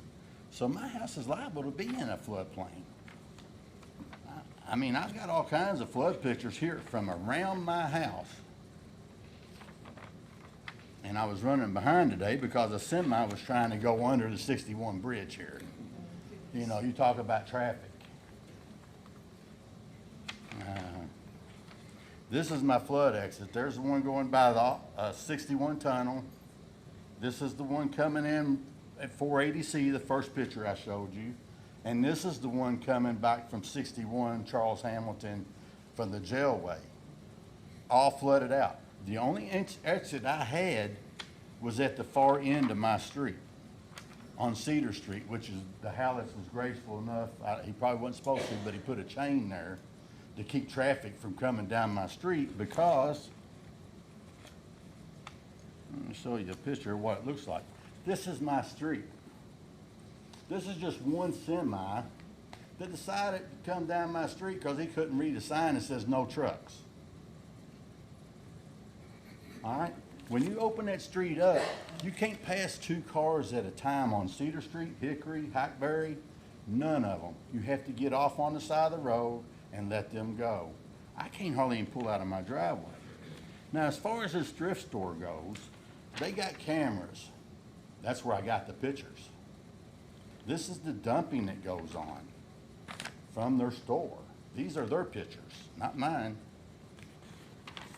You're not going to be able to stop it. Shirley's Way just posted a thing on TV, how people are digging through their dumpsters and stuff. You could put all the cameras in the world. I got more. You put all the cameras in the world up, but people are still going to dump. The reason why the area is so blighted, as she stated in her first thing there, is because the Hallets that's trying to sell this property for 20 years have been told to straighten this up, tear down the dilapidated house, get that area cleaned up, and they have failed to do so. The zoning or the code enforcement is not doing the job they was told to do. We complain about all this, and it goes unheard. So what's going to happen when they move this thrift store in? Like the lady spoke, they're going to have to go up a foot, they dig down 1.5 feet, which is more than normal. Normally it's 1 and 1. But the water in these retention ponds are still getting flushed out on Charles Hamilton Highway and on 61, which everybody knows where they go, right in the ditch. I can walk to the Salt River. Right across the street from me is Salt River. That's how close I am. And we cannot afford any more buildup around us, any more water going into our drainage system, any more traffic coming down our street, which this is the end of my street. This is another one of the Hallets properties that they've been working on for years now. And you just, I mean, we argue, try to get them straighten this up, and they won't. And finally, we do got a mayor and a council in here that's working with the code to try and get the area straight, trying to take care of this homeless thing. We don't have a homeless situation as bad now. If all of these people from Mount Washington, Lebanon Junction, Hillview, Cedar Grove Baptist Church, if they want it in their backyard, let them have it. I don't have a problem with letting them have that. There's plenty of land there for them. It sounds like they're there anyway. So why would you bring it to our neighborhood where there's no resources, where they're not secure? They can say they're secure, but they can, what happens if a person don't make it in there? What happens? All right, what happens if they graduate all the 12 people? They going to bring 12 more in? Where are they getting them from? Because the ones in Shepherdsville, I guarantee you that 90% of the homeless here in Shepherdsville do not want the help. Now, they may when it gets cold, when it gets below zero, sure, they're gonna want a place to stay warm. But I can tell you that the crime rate goes up when they're in the area. I had a friend of mine at the community center when they had the white shelter thing there. He drives a semi. He parked his pickup truck there. Never had a problem till the white flags come. Busted his windows out. The tent up at Mercy Hill, it didn't directly show the crime at Mercy Hill white flag shelter, but the crime in the neighborhood spiked. That's not directed. You can't say, well, okay, that's not directly contributed to them, but it is because of the people coming and going from that area. We just have major concerns about the flooding. Every year, we used to have a 100-year floodplain. It is no longer a 100-year floodplain. I can promise you that. Our floodplain is probably 25 to 30 years, and every year it floods, it's closer and closer to my house, which has never flooded, but my neighbors' houses are flooding now. And you can put retention pond after retention pond in, but the water has to go somewhere. We was known at one time for the fastest growing fast food place in the country. Now we're gonna be known for the fastest growing floodplain retention pond place in the country. Because everywhere you build up, you gotta put a retention pond, because everywhere you build up is in a flood zone. Now, if they wanna buy the whole neighborhood and put a business there, that would be perfectly fine with the neighbors, I'm sure. But until then, we're not quite ready to have businesses there. It's not, and okay, we're gonna put it, this is 6 acres long. It's not that wide. They can say we're gonna put it as far away from the neighborhood as possible, but they're also gonna open up 2 streets that can't handle the traffic. My kid is one of them that stands down at the end of the road at 6 o'clock in the morning waiting for a bus. My kids grew up there. There is kids in the neighborhood that catches buses on Hickory, Hackberry. I can show you pictures. There's no sidewalks on 61, as y'all know. She showed the picture. It don't look quite like the one she had. There's no sidewalks there. Well, they're gonna be busing them in. Okay, they're not gonna be walking. They're gonna be busing them in. Which, okay, where you busing them from? Because again, like I said, the ones around here don't want the help. And if they do, let them help them. That's fine. But put it in a place where they can got the resources from it. Don't create a place and then build resources for them. And then have, like I said, they're not 100% graduation rate. There's no way. And what happens if one decides to go on drugs and shows up on drugs? Are they gonna kick them out? And then when you kick them out, where are they gonna go? To my backyard. No. So. Appreciate it, Sam. I know we let you go a little longer. Thank with some of the you all. details. You're welcome. All right, do we have anybody else?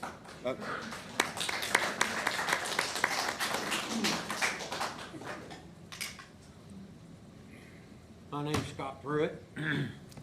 I have businesses right down the street from this. I don't have a speech prepared, so I'll just tell you. Number one, I love the Lord. Can't go a day without Him in my life. I do a lot to help drug addicts, have for many years. I'm in several organizations that help drug addicts. I had drug addiction in my family, so I'm no stranger to any of that. My problem is simple. I came to the county and the same thing. I've been in business right down the street from there for 28 years in the same location. What they're saying sounds good, but if without any stipulations that make them at least have some tears about what they're going to do, you know, the way I visualize it, and I'm sorry that when you all get this passed, I mean, what you're talking about is a $3 or $4 million project. It has to be building everything you want to build, and the pictures of the store that you shown. I visualize it, I'm sorry, but I visualize paths going through those woods and people coming in and out there and staying in those structures that's already there. I mean, there's a house on a trailer, JC's old house. I know JC many years. JC's old house, the old farmhouse, and the double wide. I mean, is all that gonna be gone? Are we gonna, you know, I mean, I'm not opposed to what you guys are saying you wanna accomplish. I'm just opposed on how you're gonna get there. And without maybe some tiers or some stipulations that is in place to say, you gotta get here before you can get here, and we have to be able to, you know, you have to show those things. I'm sorry, I'm still gonna have to be opposed of it. Like I said, your end result, my hat's off to you for trying to help folks. I like to help folks. I hire drug addicts, recovering addicts. Sometimes in my shop, there's an AA meeting goes on in the back. I mean, that's what we do. We hold each other accountable. But I'm sorry, I've spent my whole life in this county and in this town. I own many properties in the city. And, you know, I've worked my whole life to have something that we don't have any, you know, we can't control what happens after you guys, after they say it's okay. That's my problem. You know, if we could wake up in the morning and it looked like you guys showing on the pictures, I'd say that'd be great. I just don't see it, and I think that you got a long way to go for that, and I'm sorry, but that's just kind of where I'm at today. Thank you. Thanks, Rob.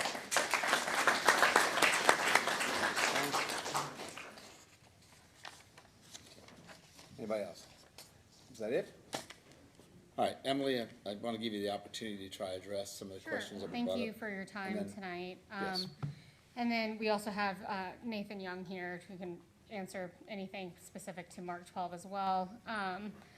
Related to the Pioneer News, I mean, we're just looking specifically at the record that was presented to the Planning Commission and was forwarded to you all as a city. I'm not sure specifically on that article that was published by them, but I can assure you that when we were at Planning Commission and when this was discussed, we were not discussing, what we were discussing today is what was presented at the Planning Commission. There was no, we weren't trying to hide anything. The tourist camp, as I said before, was a designation by Charlie, which is in his capacity as a planning administrator.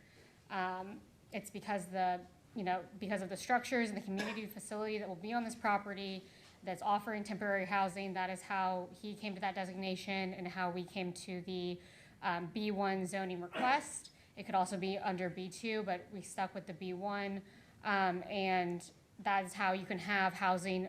You can have housing on B1 zoned property. There are many restrictions, as you saw, that were put on by the Planning Commission, specifically to some of the concerns that were brought up about unloading at the thrift store, and how the maintenance of the thrift store will be handled. You know, like they said, we'll have security cameras and everything, and like the mayor has said before, you all have, you know, grown your code enforcement, and I trust that, you know, we plan on abiding by these restrictions and making sure that the property is maintained, but you all also have code enforcement in place to address that if it becomes a concern. There was talk about, oh, well, other uses can go in here because it'll just be business. The restrictions are very specific, that they can only be these structures, it can only be used for transitional housing or a thrift store. Any other use would have to go back to the Planning Commission and get approved. It's gonna have to go through site plan approval with the with Charlie before anything can be built. It'll be limited to what was presented at the meeting based on the restrictions the Planning Commission provided. We heard a lot about them freely roaming the site. This is not a prison. This is a transitional housing to allow people to continue getting support after recovery and to transition into the normal life that they will have to live. They will have to live a life where they're exposed to drugs and alcohol and other things like that. And that is what this provides, so that they can get the tools necessary to be able to live as normal as a life they can with drugs and alcohol surrounding them, as we all have. They're adults, so they're voluntarily. If they want to leave the program, they can. They do drug testing quarterly. If they do not pass a drug test, they will have to go back to rehab. They will not be able to stay at Grace Village. And all the statistics we were hearing about relapsing, that's when something like this is not in place. This allows them to get that extra support and reduce those statistic numbers that we were hearing about relapsing. With respect to the Cedar Street and Hackberry Lane, the connection to Cedar Street was provided because Sam Holbrook had a concern about emergency access vehicles, and that's why Jeremy asked us to put the connection to Cedar Street. We're more than willing to get rid of those two connections if that is a concern for the council. We're really just basing it off of what the Planning Commission has directed us to do.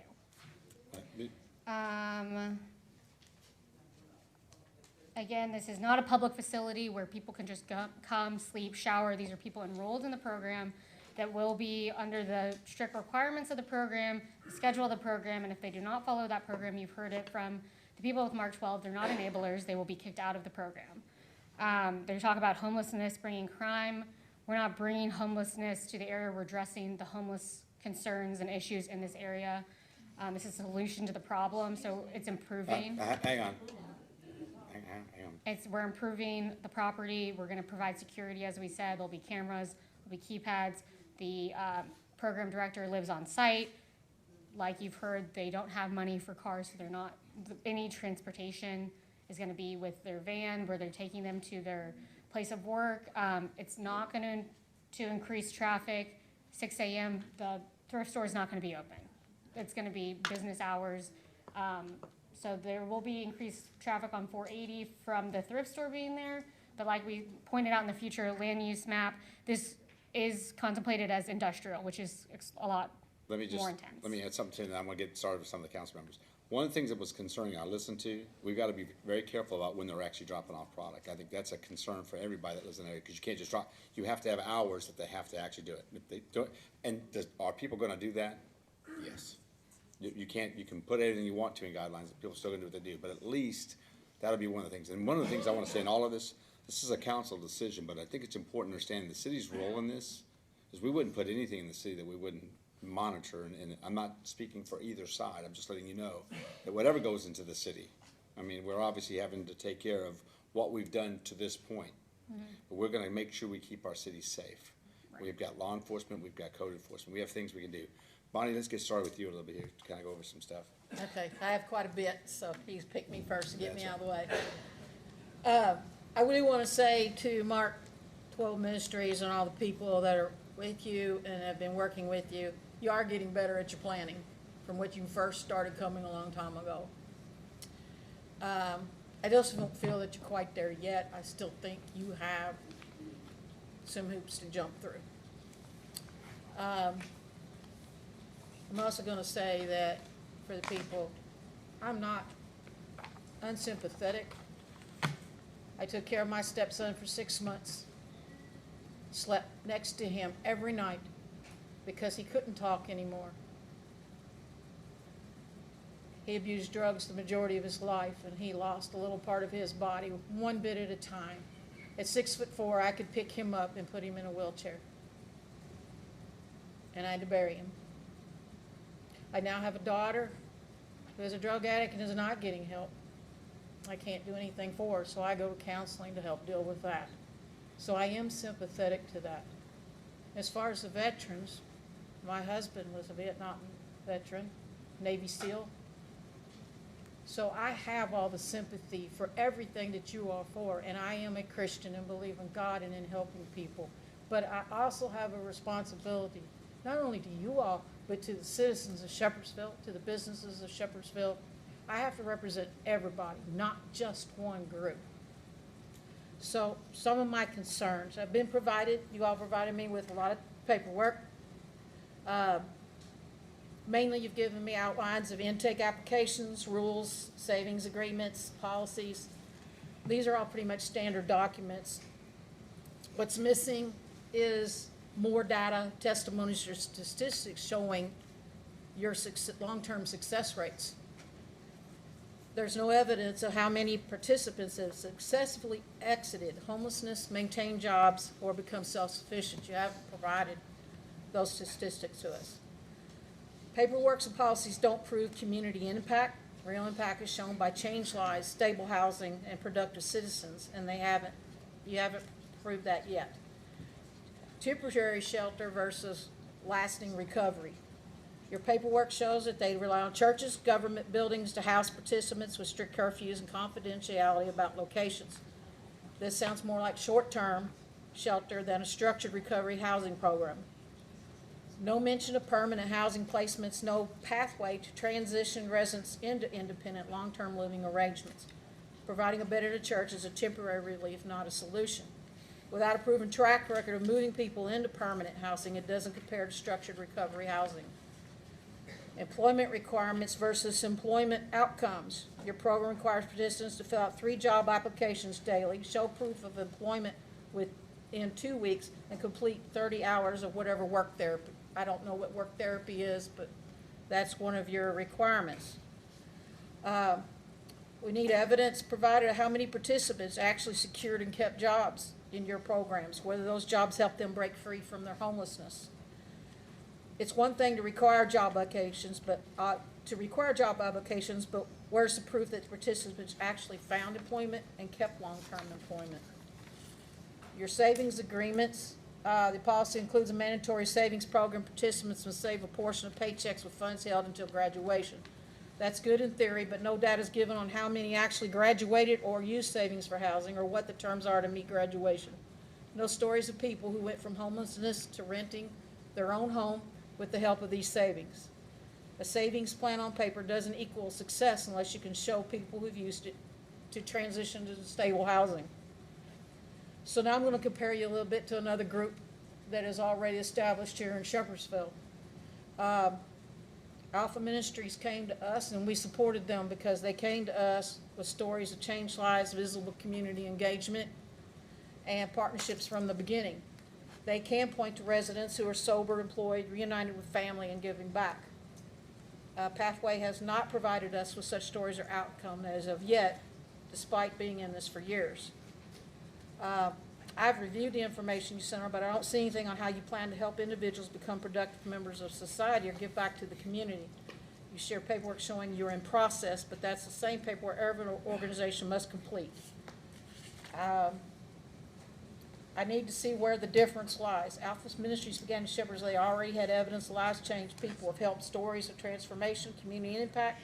They can point to real examples of individuals who are no longer in crisis. Is this a homeless shelter, a veteran shelter, or a rehab center? Though there's different things that you have sent, different things that have been said. It's rather confusing on what you are. It's not contained within outside separate housing units. And I realize that some of these people have just completed a program of detox and rehab and everything, but we all know very well that once you're out of those programs for short periods, they're not very successful. Alpha Ministries is 6 months to a year program. They are within a building. There are people that are sleeping in there at night with them. Their bathrooms are in there, inside with them. There's just much more supervision and accountability, and I see that lacking in yours. Right now, you're limited to a number of people. It's 12 that you can help. Alpha Ministry can take in 38 and currently has 24 involved. I am involved with Alpha Ministries. I work with them. I donate to them. I'm very much for the programs. And I want your all's program to succeed too. I just don't see you're at the same level yet. I'm watching people at these programs reunited with their families, with their children, and jobs, cars, everything on their own. Other things, flood zone. Your property is completely in the flood zone. It's hard to put retention problems on something that goes underwater. At your store now, it attracts more homeless people hanging out. We've had complaints of that. I've had citizens call me and complain about that. I've had complaints about the appearance of the property, about all the stuff sitting outside. Also, I don't understand why it's B1 zoning, because Alpha Ministries is rated R3, and that was what was required of them. Do you want me to answer that? You can answer that, yes. Yeah, so it's because, I mean, like you said, Alpha Ministries has a different type of facility they're proposing under R3. So when the proposal came to Charlie on the bunkhouse style with a community facility, he looked at that and designated it as a tourist camp following a tourist camp. And so that's why he suggested the B1 zone. But there's no such thing in planning and zoning organization as tourist camp. There is no such thing in there, I'll send you what Charlie sent me. unless he's made something up recently. I'll send you what we have. Okay. That was Charlie's call, and that's how Yes. we got there, but I will send you what I have on that. Yeah, and I would like pref- he said, it's because we're not recovery center, it's aftercare. But it's still people living there. I would prefer that it be rated R3, not a B1 or 2. We went through the zoning process based off Charlie's recommendation when the Okay. plan was presented. Drug testing needs to be random, not quarterly.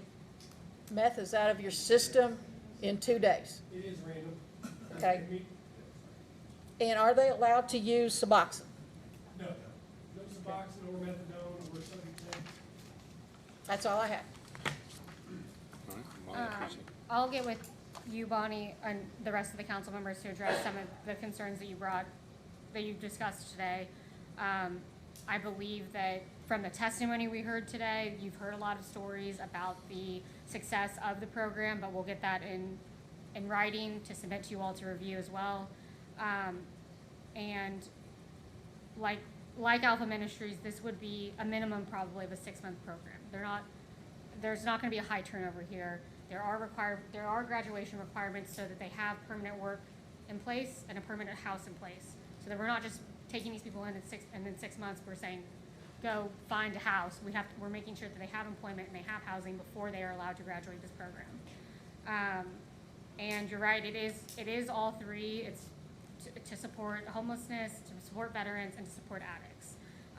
The addicts are coming from the partnerships they have with Isaiah House and similar programs, and then also with their work through their other programs, they're helping the homeless and veterans, but they're all going through the same program requirements and graduation requirements in order to leave Pathway Homes and Operation Recovery. And like I said before, this is different than the Alpha Ministries because it's not under one structure, it's the bunk houses, but the program director will be on site, there will be supervision, there will be accountability. This is a much smaller scale, as you said, it's gonna be only up to 12 people that would be going through this program at a time, so we feel like the program director living on site offers that supervision and accountability to the people going through this program, similar to what you're seeing at Alpha Ministries, even though it's a larger program under one structure. But again, I'll submit more information to you all before the next meeting. Okay, question. So are they being 24 hours supervised, or is it not a prison? Because earlier we said they do have free will because it's not a prison, but now you're saying, yes, they're getting watched 24/7. There's a program director on site that's available to the people that are living there, that will be living there 24/7. He's not. But I mean, if somebody wants to go down the street to Pickles Corner, because it's right there. Well, I call it Pickles Corner, it's not Pickles Corner anymore. But, so do you just say, hey, why are you out wandering around, or do you just, I mean, they do have free will there. Well, they do have, so they have free will, but our program is so structured and so timely. Everybody goes to work first thing in the morning, everybody's accounted for. They go to work, they work their shift, they come in, we have dinner, shower, devotional, and then everybody retires to their quarters. Yeah. But they can walk up to the store and go get. Well, we're not gonna allow any walking of anywhere. We transport everybody. Everybody's gonna be transported. So they would just come to you and say, hey, I wanna go up to the store and get so a soda. The way that we operate right now, they get a store stop in the morning, get their coffee, get their breakfast. They go to work, and then after work, we do a store stop after work, and then they come in and they retire for the night. What prevents them from leaving?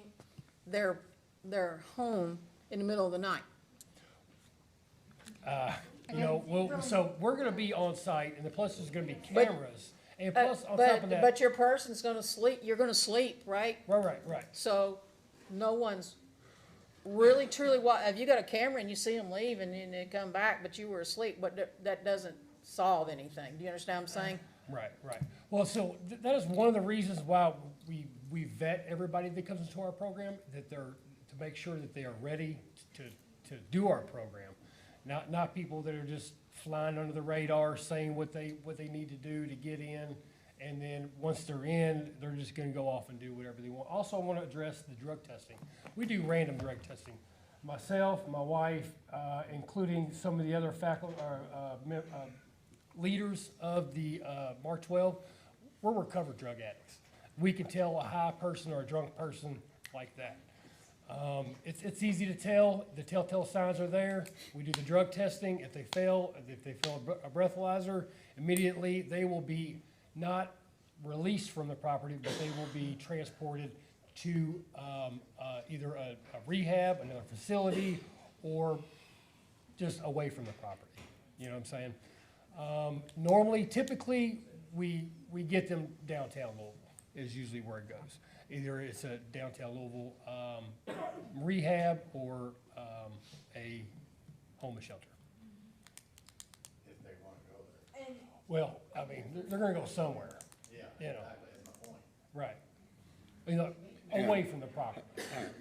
Chair, you want to We add don't- something? And both of you had something you want to say. So if you guys, just real quick, just, I thought they had a free day listed. So yeah, so on their free day, they are allowed to have a family member or a friend that we've met, that we can approve of them being around to come pick them up, go in, because from day one, we want them to rebuild relationships with their family. You know, most family members, they have distanced themselves from the addict and the alcoholic, but once they have recovered and they come to our program, we see family members wanting to get more involved with what they're doing. And we have a young man now that is exactly what is going on. Every Saturday, his mom comes and picks him up. They go out and have dinner. They are reuniting. We've had that happen with in reverse with the father and the daughter, where the daughter went to foster care because the father was an addict.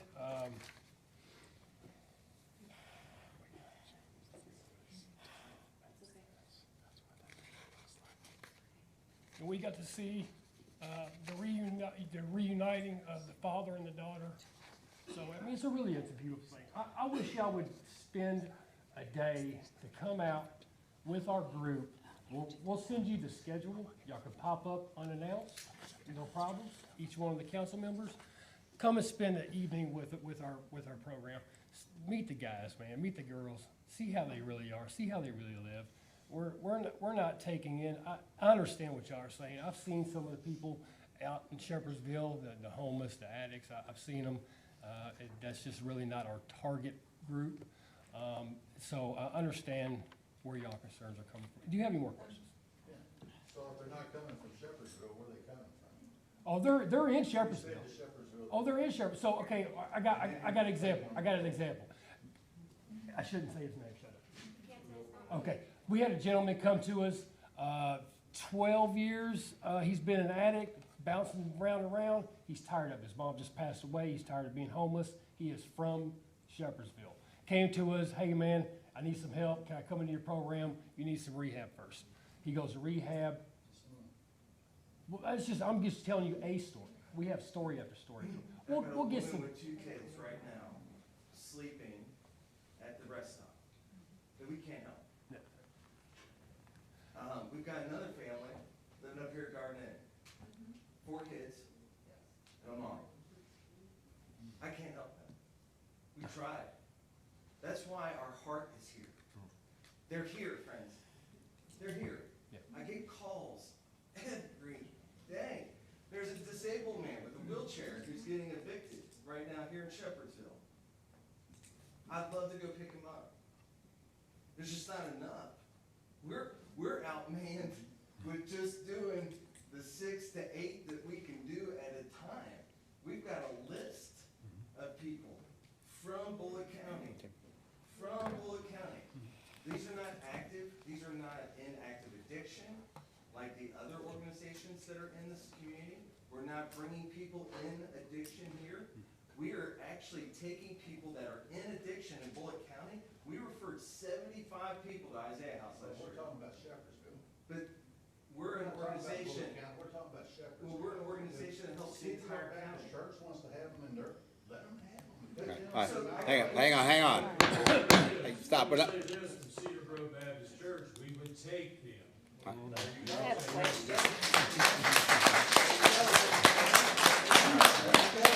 Gentlemen, hold on. Okay, gentlemen right there, you want to say something? We're going to try to keep this controlled, but go ahead.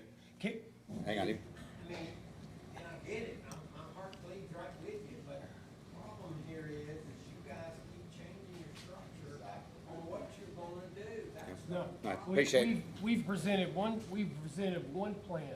Right. We presented, Go ahead. okay, we presented one plan. We're gonna have, 4 bunkhouses for Pathway Home, 2 bunkhouses for the, homeless veterans.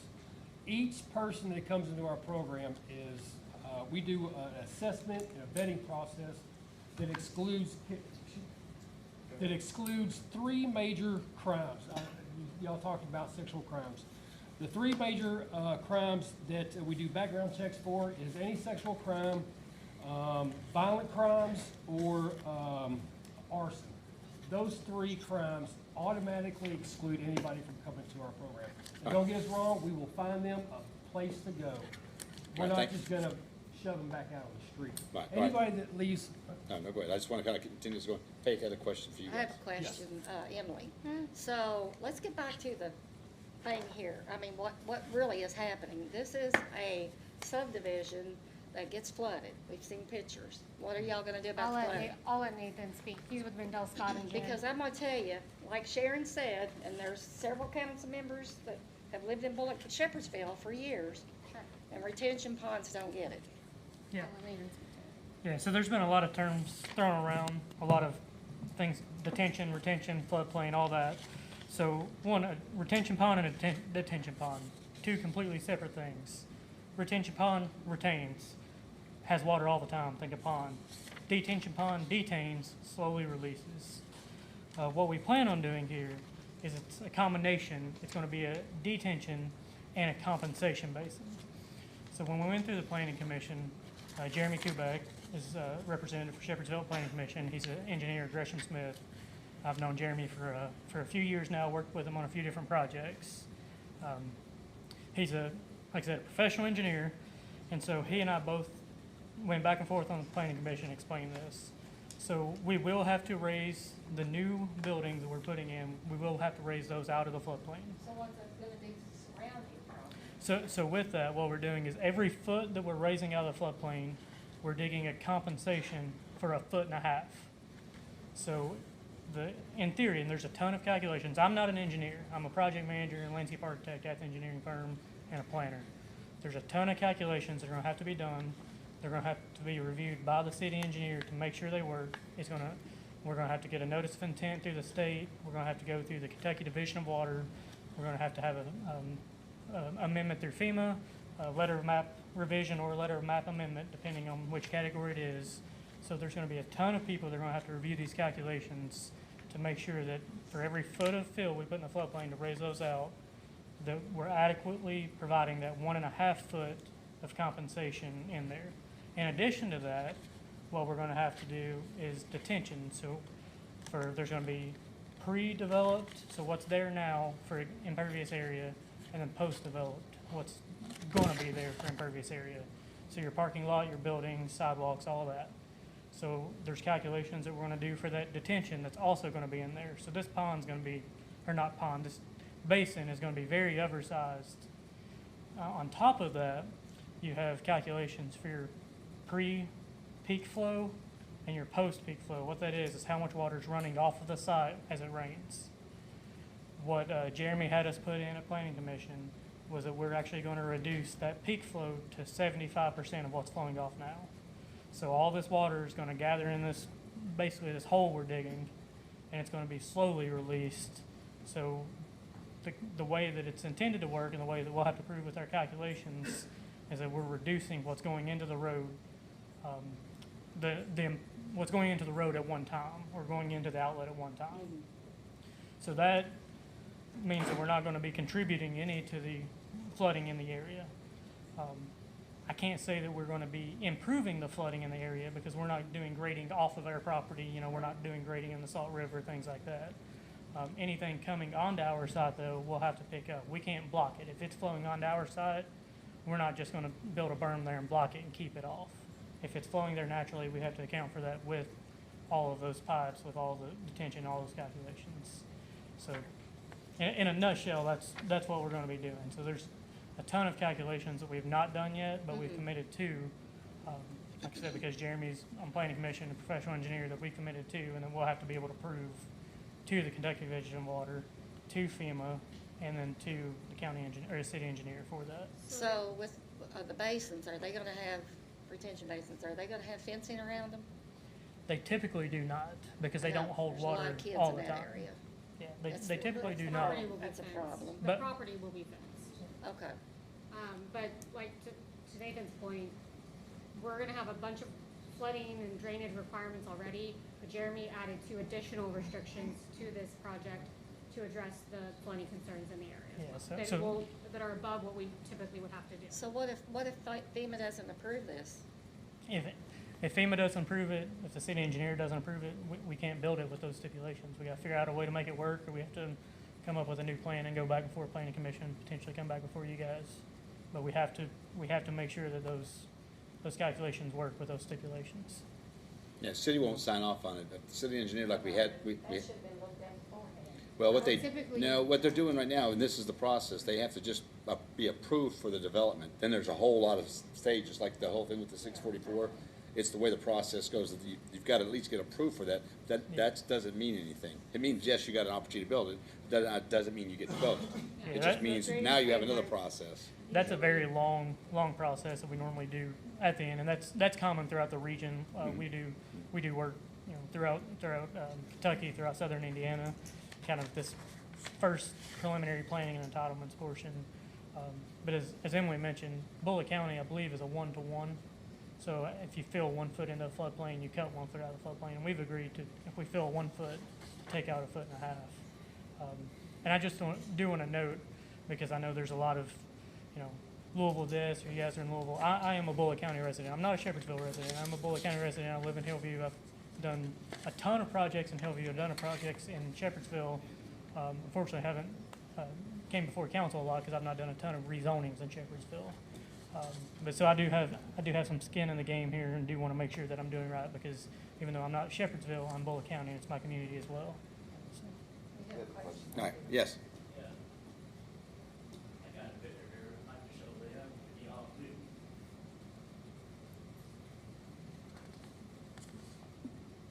That house. Yes, sir.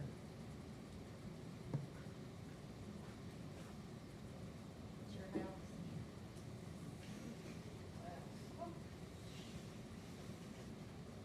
The tower behind you. Yes.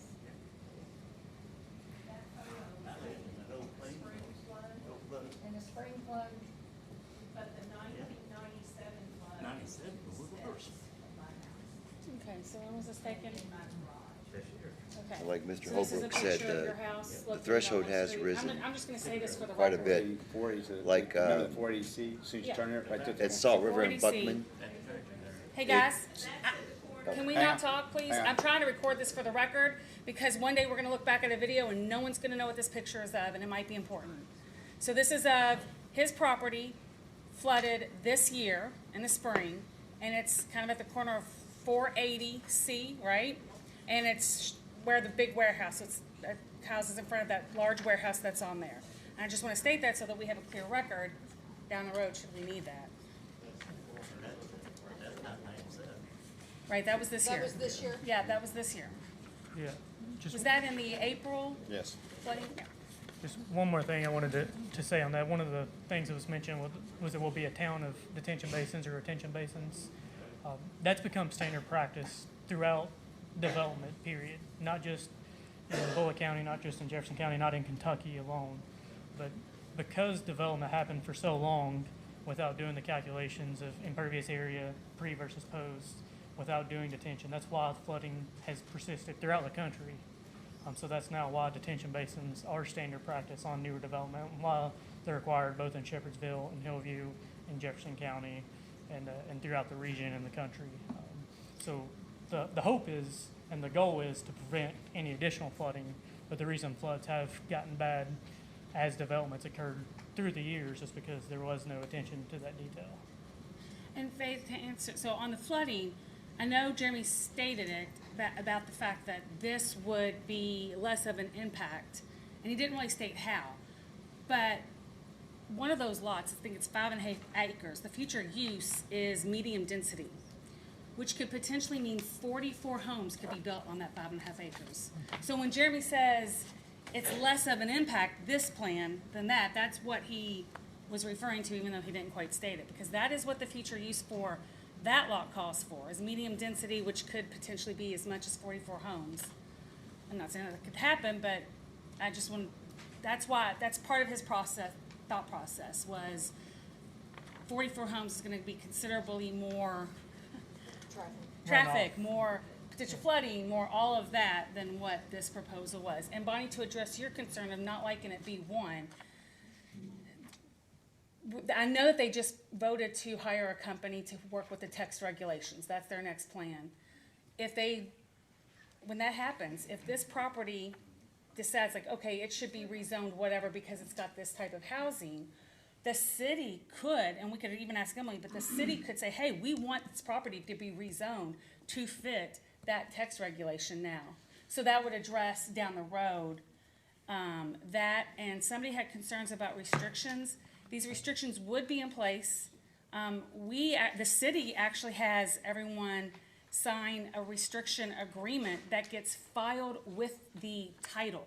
So when you look up a deed, when they go to do a title search to sell this property down the road 50 years when most of us aren't here and won't remember, that's there. And it will say they still can't do that. They have to go to the planning commission if they're going to do anything other than build those 6 buildings and do this. The city now does that because over time, people will forget, and property gets sold, and people forget about those restrictions. But having it through the title work prevents that. So. But it makes it easier being it's already zone B1 and B2. I don't know that it would. I mean, you're going to come back to this council. If this council is only okay with it because of this type of, and because it's only zone B1 because of a technicality, because our text regulations are almost 40 years old and haven't been updated yet. And that's what I was telling Bonnie. If that gets, so let's say we come up, I don't even know what that would be, R5, I'm just making something up. R5 has this type of housing. The city could then, if they don't want to, we'd ask them, hey, please ask to be rezoned to be in compliance. But if not, the city can actually start that process. The city can say, go to the planning commission and say, we want this property to be zoned now R5 because that's what it is, and we want it to now fit our current text regulations. And I mean, I think I've worked with Emily. I've not worked with them, but Emily's been very honest so far in all my dealings with her. This council holds people accountable. I'm just telling you what could happen. I'm just giving the legal aspect of it. I'm not saying that that's how they're going to vote or what they're going to do, but that would be a way to address those concerns about it becoming any other type of business, because I don't think that clearly was not the intent. It's just because of how Charlie read the text regulations and how he's interpreted them. The county and the cities will be working to revise those and update those because it's sorely needed. Thank you. No one else go now. Just any questions, guys? Any other? Emily, the connections to Hackberry and Cedar Street, did you Sure. say the planning and zoning put those in there? Yeah, so we originally just had connection to Hackberry, and we had Cedar Street closed off, but then there was concern about emergency vehicles getting through Cedar Street. So Jeremy asked if we would be willing to open Cedar Street back up, and we said absolutely. But again, He didn't put that as a restriction, though, did he? He might have. I don't know. I did not see it as an actual restriction. Okay. It's in the minutes. We talked about it, and it says the store driveway will provide access to Cedar Street. Okay. 2531. Okay, sorry, thank you. So that was for like another access point to cut through? Yeah, I guess it's just a gravel lot right now that might be some sort of fencing, like not a fence, but like you unhook the chain or something. Right. And there was concern about that's how, when it gets congested, above that, like that's how emergency vehicles could get access to. So Jeremy was like, well, would you guys open it? We said, yes, we would. We just showed it closed on the plan. Okay. So, What that was is when we get flooded out, that's the only way we have to leave is through that gate. And that's easily cut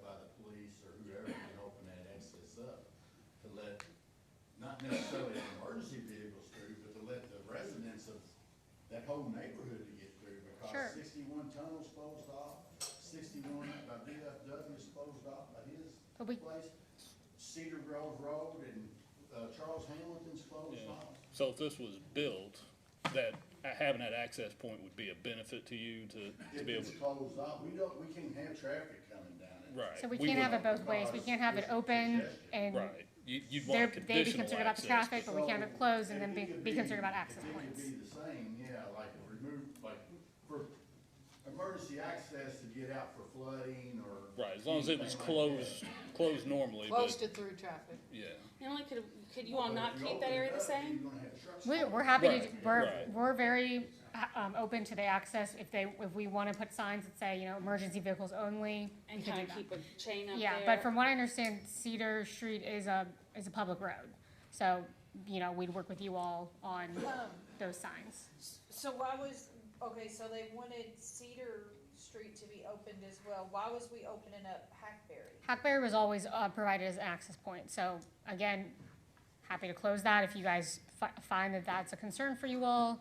Also a city street, so it would be up to, it's your discretion, and, Oh, it's already drivable? Like you Yeah. can drive through and go out? no. Oh, that's why I said, why was? Oh, we no, we just had, connecting it showing as the Hackberry was the only connection, like, through from 480, through the thrift store, and then there was concern about Cedar Street, so we opened Cedar Street, happy to close Hackberry and keep Cedar Street open, put signs up that say emergency vehicles only. Is But, there I can access speak to directly that real from quick. Charlie Hamilton? I'm sorry, yeah, Okay. yeah, 480, That's not Charlie very clear. Hamilton. The only reason that there was an access point there was originally thought they can get the trash from the dumpster. And so, but we're super flexible with any of that. Okay, that's why I was wanting to know is why it was open. Yeah. So, yeah, very flexible on that. And then any structure is put on that property is a permanent structure, right? There's Yes, there there's will not gonna not- be temporary structures of any kind. Correct. And These you're- houses will be bolted down or Yes, secured? yeah, there won't be mobile. Yeah, any structure that's gonna be over 200 feet or over, according to Bullitt County's code, will have to be anchored down and have a building permit. If it's under 200 feet, which the bunkhouses are not, it does not need a building permit. I just went through this recently for a carport. It has to be inspected and anchored down and all that. Well, the point I'm getting at is, the tourist camp moniker that's been placed on you is making it sound like there is a transient population that's gonna come in and out of this property, pitching tents, things. I just wanted to spell that that's not gonna happen, correct? That's correct, yeah, Okay. we don't love the term, it sounds, yeah, confusing. It adds a lot of confusion. Yes, Yes. but, again, under Charlie's discretion, that's how we got here. Right. And then you will be limited to the buildings that are actually in your proposal. Yes, You that's, cannot add 6 more bunkhouses at your own. right, and that's part of the restrictions that Jeremy placed. Right. Okay. The only exception to that, and it's not really an exception that I did clarify with Charlie, was like the gazebo in the middle. That does not count as a structure because it's under that 200 square feet. Right. So there could be like a gazebo, but no other living quarters or anything. Right, that's, okay. And then, the drop-off point for the thrift store, I can see that potentially being an issue. How do you plan to, is there gonna be any controls on when people can access that to drop off stuff? That was limited by Jeremy for behind the structure, and we'd be happy to put in, our restrictions on drop-offs as well. I can speak to the thrift store. Yep. Currently, we don't have any control of our area, so we will be able to have a fenced area, and we'll have our Yeah. signage up, no dumping and all those things. And we do work with law enforcement when we have this dumping, and we've not gotten a lot of support because it's not anything they can charge anybody with. It's just throwing your trash on the ground. Right. So we want to limit that area, physically limit it. We will have, security cameras, like we said, and then they had mentioned like putting a fence up so that people couldn't come into the property and just drop off whenever, but we don't want that to interfere with potential emergency access vehicles. So Right. if it's something that we're restricting it for emergency access, we'll happy to work with the city on how that can be, how a fence could be there and that also be incorporated. Question, how do you all, or Goodwill store, how do you all control dumping there? People dump there 24 hours. Yeah, I mean, How do y'all control That is a tough thing to do, to control, because people will try to do whatever they can, try to take tires into it. To dumping it. But we feel like this, you know, the site's a little different and more compatible to allow for drop-off situations behind the structure. So, How often is the store open? Is it every day or Monday through Friday? Okay, so Monday through. Sundays and Wednesdays. Okay, all right. And our hours of business, we close at 5 p.m. Okay, so there's 2 days that if somebody did drop off stuff, maybe you all wouldn't be there, but the rest of the time you all would be getting in and could remove it. I had a question for, I'm sorry, we actually, to account for those days we're closed, we have a rotation of employees that we go several times a day to try to bring things inside. Okay. Unfortunately, like yesterday, we had to throw everything away because it got rained on, but we do have a system in place for those dump-offs that we try to keep them inside. and then, this is for Nathan. What would you say is the average time spent in your program when you bring somebody? Oh, that Anywhere from 6 months to a year. 6 months to a year? Okay, and if you had to describe the average person that comes into your program, is there a common thread that you could? So I would say about 50% of them have already gone through some kind of recovery program and are no longer in active addiction. The other 50%, just life happens, and they've never been addicted. They're not on drugs. Just life's happened, and so yeah. I mean, do you get people that are like younger, you know, right out of high school or early college that just came from broken homes and like they were poor and like, I mean, is there certain demographics, I guess? Yeah, and Rob, I'm going to have you come up here and help me answer some of these too. So the demographics, as far as it's a mix, but I'll let he'll Yeah, it's really know a that mix. answer better than me. We don't really get a whole lot of young people in. They usually have family that is still riding beside them, as you can say. I'm going to say middle age is mostly 40s, 30s, 40s. Yep.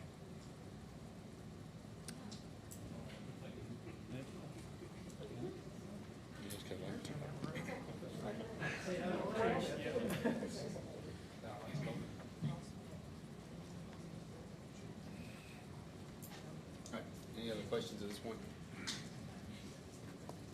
Nice. If you all have any other questions, feel free to email me, and I'll get answers. And I'll also get answers for your concerns, Bonnie. Yeah, Mike wants to wait at a time.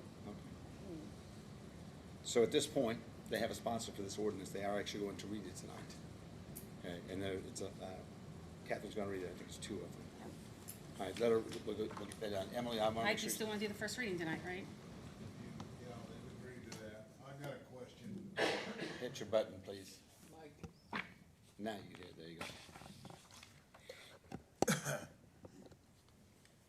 People are asking all the questions about this and that and guarantees about what might happen, what could happen. We don't know.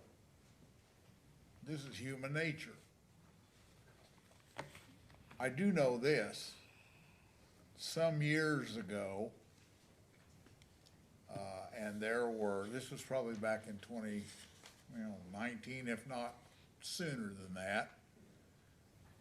My wife and I both attended a meeting. A concerned citizen, had put together a bunch of people, some council members at the time, local pastors, local business people,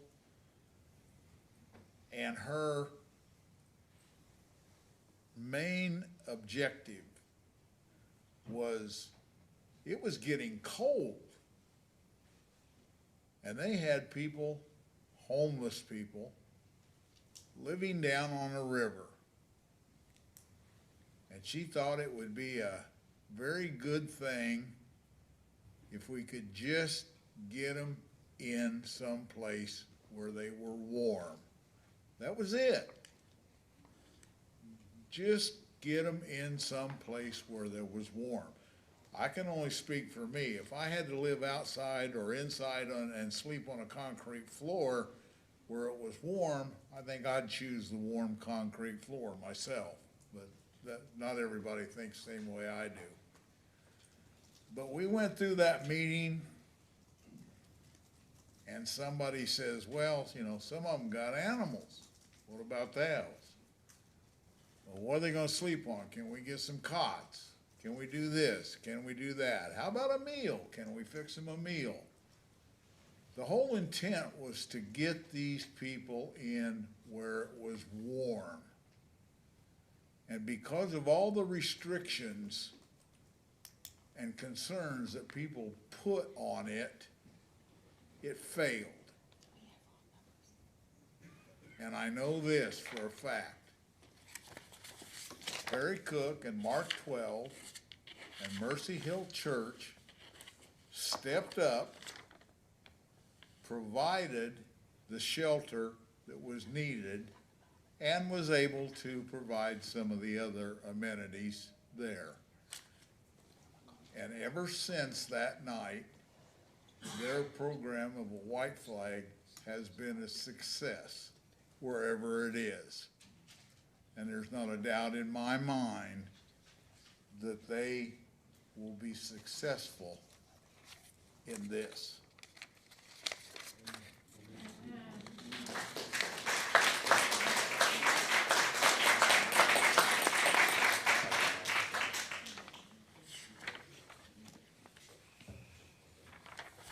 Anyone else? So he said yes. All right. Ordinance 025035, City of Shepherdsville, Kentucky.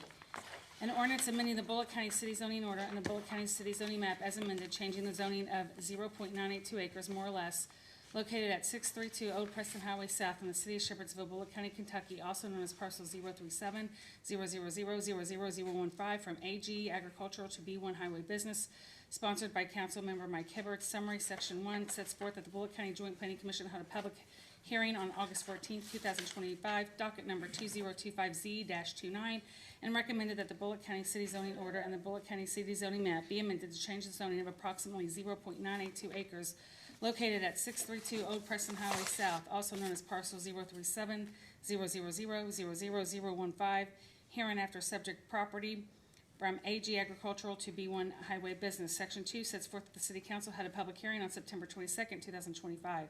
Section 3 sets forth that the City Council adopts the Bullitt County Joint Planning Commission's findings of fact and recommendations, including but not limited to any and all restrictions placed on the subject property as set forth in docket number 2025Z-29.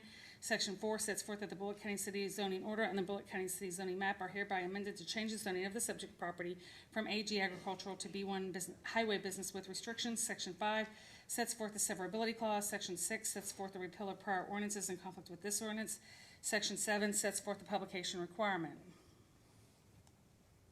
City of Shepherdsville, Kentucky, Ordinance 025036, an ordinance amending the Bullitt County City zoning order and the Bullitt County City zoning map as amended, changing the zoning of 2.603 acres more or less located at Charles Hamilton Way in the City of Shepherdsville, Bullitt County, Kentucky, also known as parcel 037-000-0014AA from AG Agricultural to B1 Highway Business, sponsored by Councilmember Mike Hibbert. Summary, Section 1 sets forth that the Bullitt County Joint Planning Commission held a public hearing on August 14th, 2025, docket number 2025Z-30, and recommended that the Bullitt County City zoning order and the Bullitt County City zoning map be amended to change the zoning of approximately 2.603 acres located at Charles Hamilton Way, also known as parcel 037-000-0014AA, hereinafter subject property, from AG Agricultural to B1 Highway Business.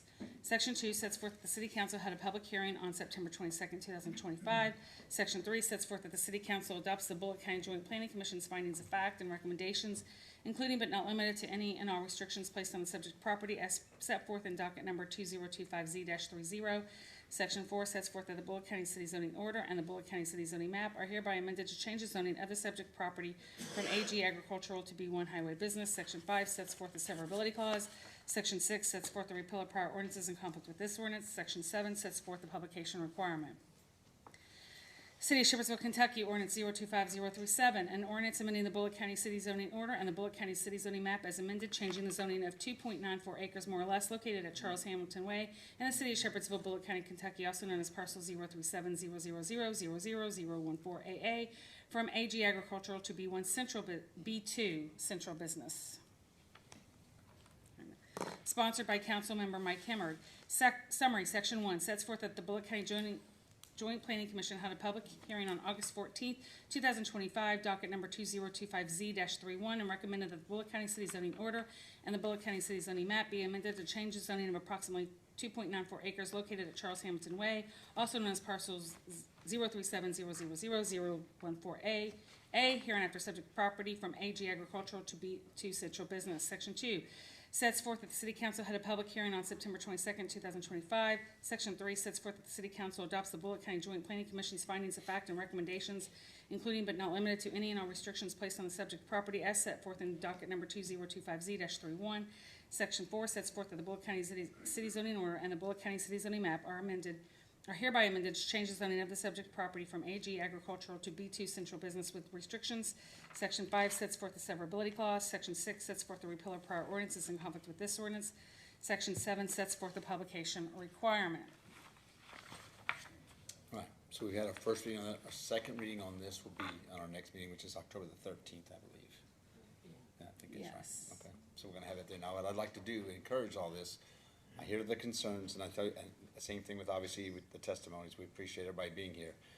I think there's some common ground. You guys will need to figure this piece out, because I can tell you, as a city, this council has to make a decision based on all the information they've got. If they make a decision to do that, then it becomes the city's responsibility to make sure that it is followed. We can tell you from a code enforcement standpoint, we will. We'll make sure from a law enforcement, we will. Because it's not against what you're doing, but these are real concerns. Real concerns in real life. As much as you have real life, and I'm a Christian as well. I believe in good things, trying to help people. I believe in that. But these are people that own their property. They've worked hard. And so, again, we're just listening to each other, try to figure a way to work it out. We've tried this before. We've had different things. We've sometimes had successes, and sometimes we don't. But I think if there's still a dialogue and talking to I hope that there's some way that both parties can work out things in a way. We are going to read it. The council has a decision to make.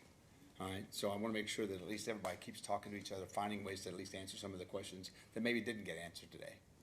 You know, I have my opinion, but obviously that's not relevant to what's going on now, right? This is important for this council to get all the information they need. And Emily, I'm going to tell you this again. Thank you for all the work that you put into this. Yeah, thank you guys for your time. Yeah, appreciate it.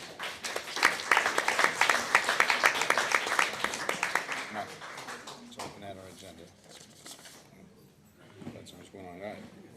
We have one more. So this ordinance here, as everybody starts to leave. All right. Thank everybody for coming. Thank you all for coming. Thank you.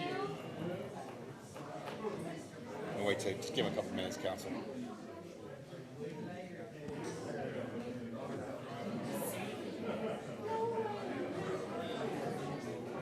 Did you meet a friend? All right. You all have a good evening, but we need to finish up. Miss Jennifer, get you back up here. All right. All right. So we're reading now. Make sure I'm not past the Howlett piece here. All right. Our last ordinance for us to be reading today is an amendment to, we talked about pay classifications, as we talked about. So I'm going to have Catherine read the first reading. Make sure we got any questions after that. We'll be doing a second reading on the 13th. All right. What else, everybody? You can roll up here if you want. Come on, roll. Roll's front. Yeah, I know.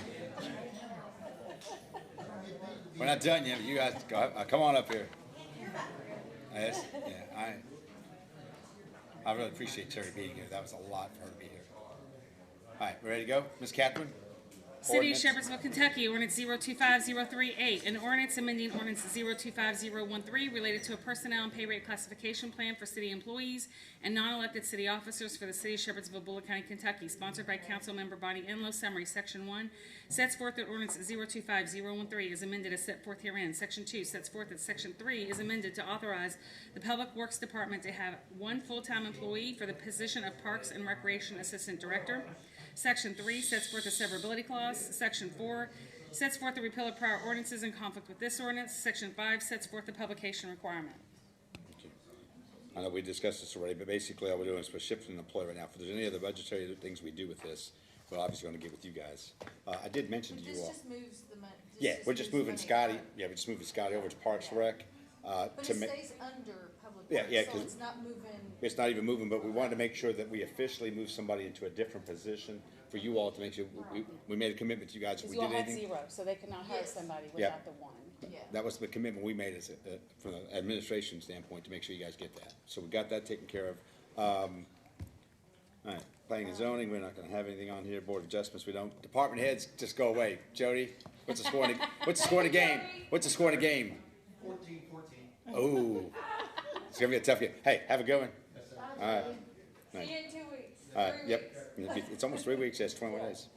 All right, so, council members, just real quick. Rob Adams? I'm gonna go with nothing right at this moment. All right, nothing's good. Miss Jennifer? I just wanna go to bed. So Good, all right, all right. Miss Faith? It's time to go home. Time to go home. Brad?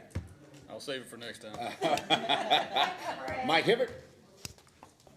Well, like I said, tonight we heard a lot of, testimony for, some against. Yes, sir. And, I want to thank, everybody that's, well, they've got up and left now, but. Yeah, I was gonna say, they took off without us. They don't want to stick around for the mundane no, sir. parts, no, but, They didn't want to. you know, overall, we've had some meetings where it got a little rambunctious. This one was quick. And, yeah, no, in the past and stuff, so I wanna congratulate everybody on both sides. I don't care whether you were for or against this, I think everybody acted in a professional manner. Yep. And spoke nice, and, It was our bodyguard back here that kept it everything. was Well, what? he was out in the hallway, what are you talking about? Our bodyguard, who's that guy? He's got a Yeah. gun, you Got a know, gun? I mean. I'm sure he knows how to use it, that's right. All right, But really, that's, you know, we've had some very boisterous, no, we need to do, listen, we need to be in a situation it where was we have a nice dialogue. tonight. Yeah, just to have a dialogue. I mean, the biggest thing is we've learned from things that have happened over the last 12 days, that we have a dialogue. Let's do that first. Miss Bonnie? I'll say next time. Motion to adjourn. All right, got a motion there? Second. Second by Faith. All right, Who's real quick. second? Who seconded? You got Rob and you got Faith. Okay, All right. Miss Brenda? all right, Mike, yes. Faith, Yes. Rob, Yes. Jennifer, Yes. Brad, Yes. Scotty. All right, thank you all. Have a good evening. Thank you all for being here. That's a record. It's over. 4 hours. I know. I think that's a record. I started at It's 5:30 too this dang morning. long, I can tell you that. It's too long. It's one of our long ones. Karen, thank you all for coming in.